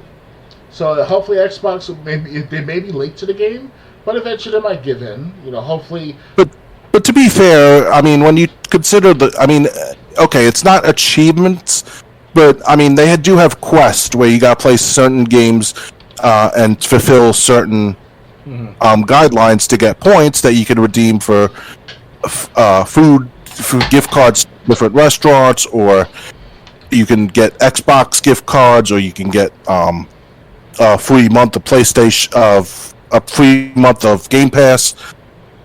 So they do. Xbox does have something like this. Right. All right. So yeah. I always figured, is it really gonna hurt your bottom line even if it's something that they can only spend in your online store? Yeah. Ready to move on to the final story for tonight? Mm-hmm. Okay. Last one. EA is killing BioWare points, so Mass Effect and Dragon Age DLC are now free. If for some reason you never played Lair of the Shadow Broker, it's finally time to fix that. BioWare points. You remember them, right? Once purchased in packs, they'd allow you to buy DLC for BioWare games on PC that you weren't allowed to just directly buy with real money for some reason. In October, EA will be phasing out the premium currency. The publisher has sent out emails to those with remaining BioWare points in their Origin accounts, notifying them of the currency's final days and that select Dragon Age and Mass Effect DLC you once needed the points to acquire are effective immediately available for free. For everyone, chalk one up for our Reddit patient gamers. As spotted on the Reddit game subreddit, user AircraftSam89 shared an email they claim EA sent them regarding the expiring premium currency. We're reaching out to let you know that starting October 11th, 2022, BioWare points will no longer be available as a form of currency in the Origin store, it states. Affected games as per the email are Dragon Age 2, Dragon Age Origins, Mass Effect 2, and Mass Effect 3. DLC for these titles is available under a big orange Get It Free button found in your Origin game library under the Selected Games Extra Content tab. Other premium currencies such as Battlefront 2's Crystals and Dragon Age Inquisition's Platinum remain active. Kotaku has reached out to EA for comment. The exception to this nice surprise are the multiplayer packs for Mass Effect 3. Those will be available as per the email from EA using credits you've earned in-game after October of this year. The email assures those who spent money on the premium currency that any content previously purchased using BioWare points will remain available. This is actually kind of cool. I don't know about you, but my least favorite quirk of modern digital video game storefronts is that they're almost doomed to shut down at some point. And it's never guaranteed that you'll have access to stuff you paid for in the future. So being able to grab critically acclaimed DLC like Lair of the Shadow Broker for Mass Effect 2 after the publisher is ditching its Thread virtual currency is pretty great, and it's free.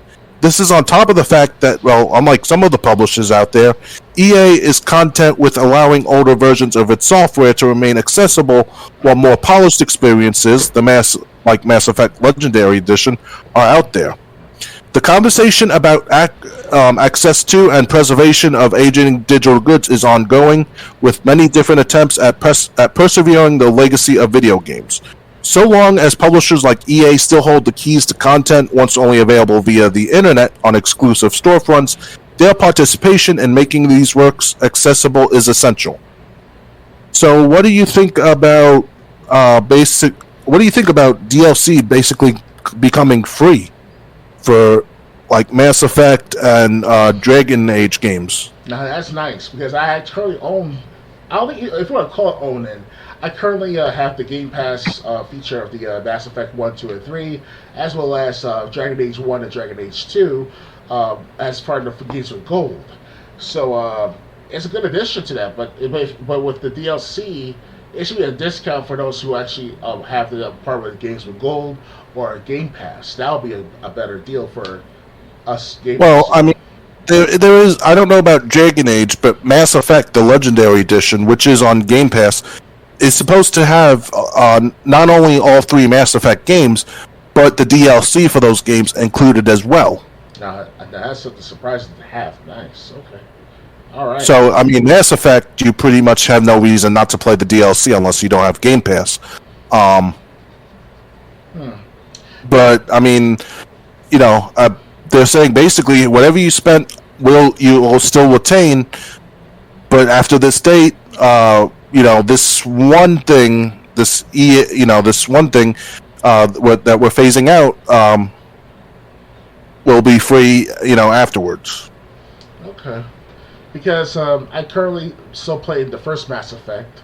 It still's already a game to play. I'm kind of stuck to the part where after I tried to kill one of the assassins, I tried to kill what's his name? The main character, Sean.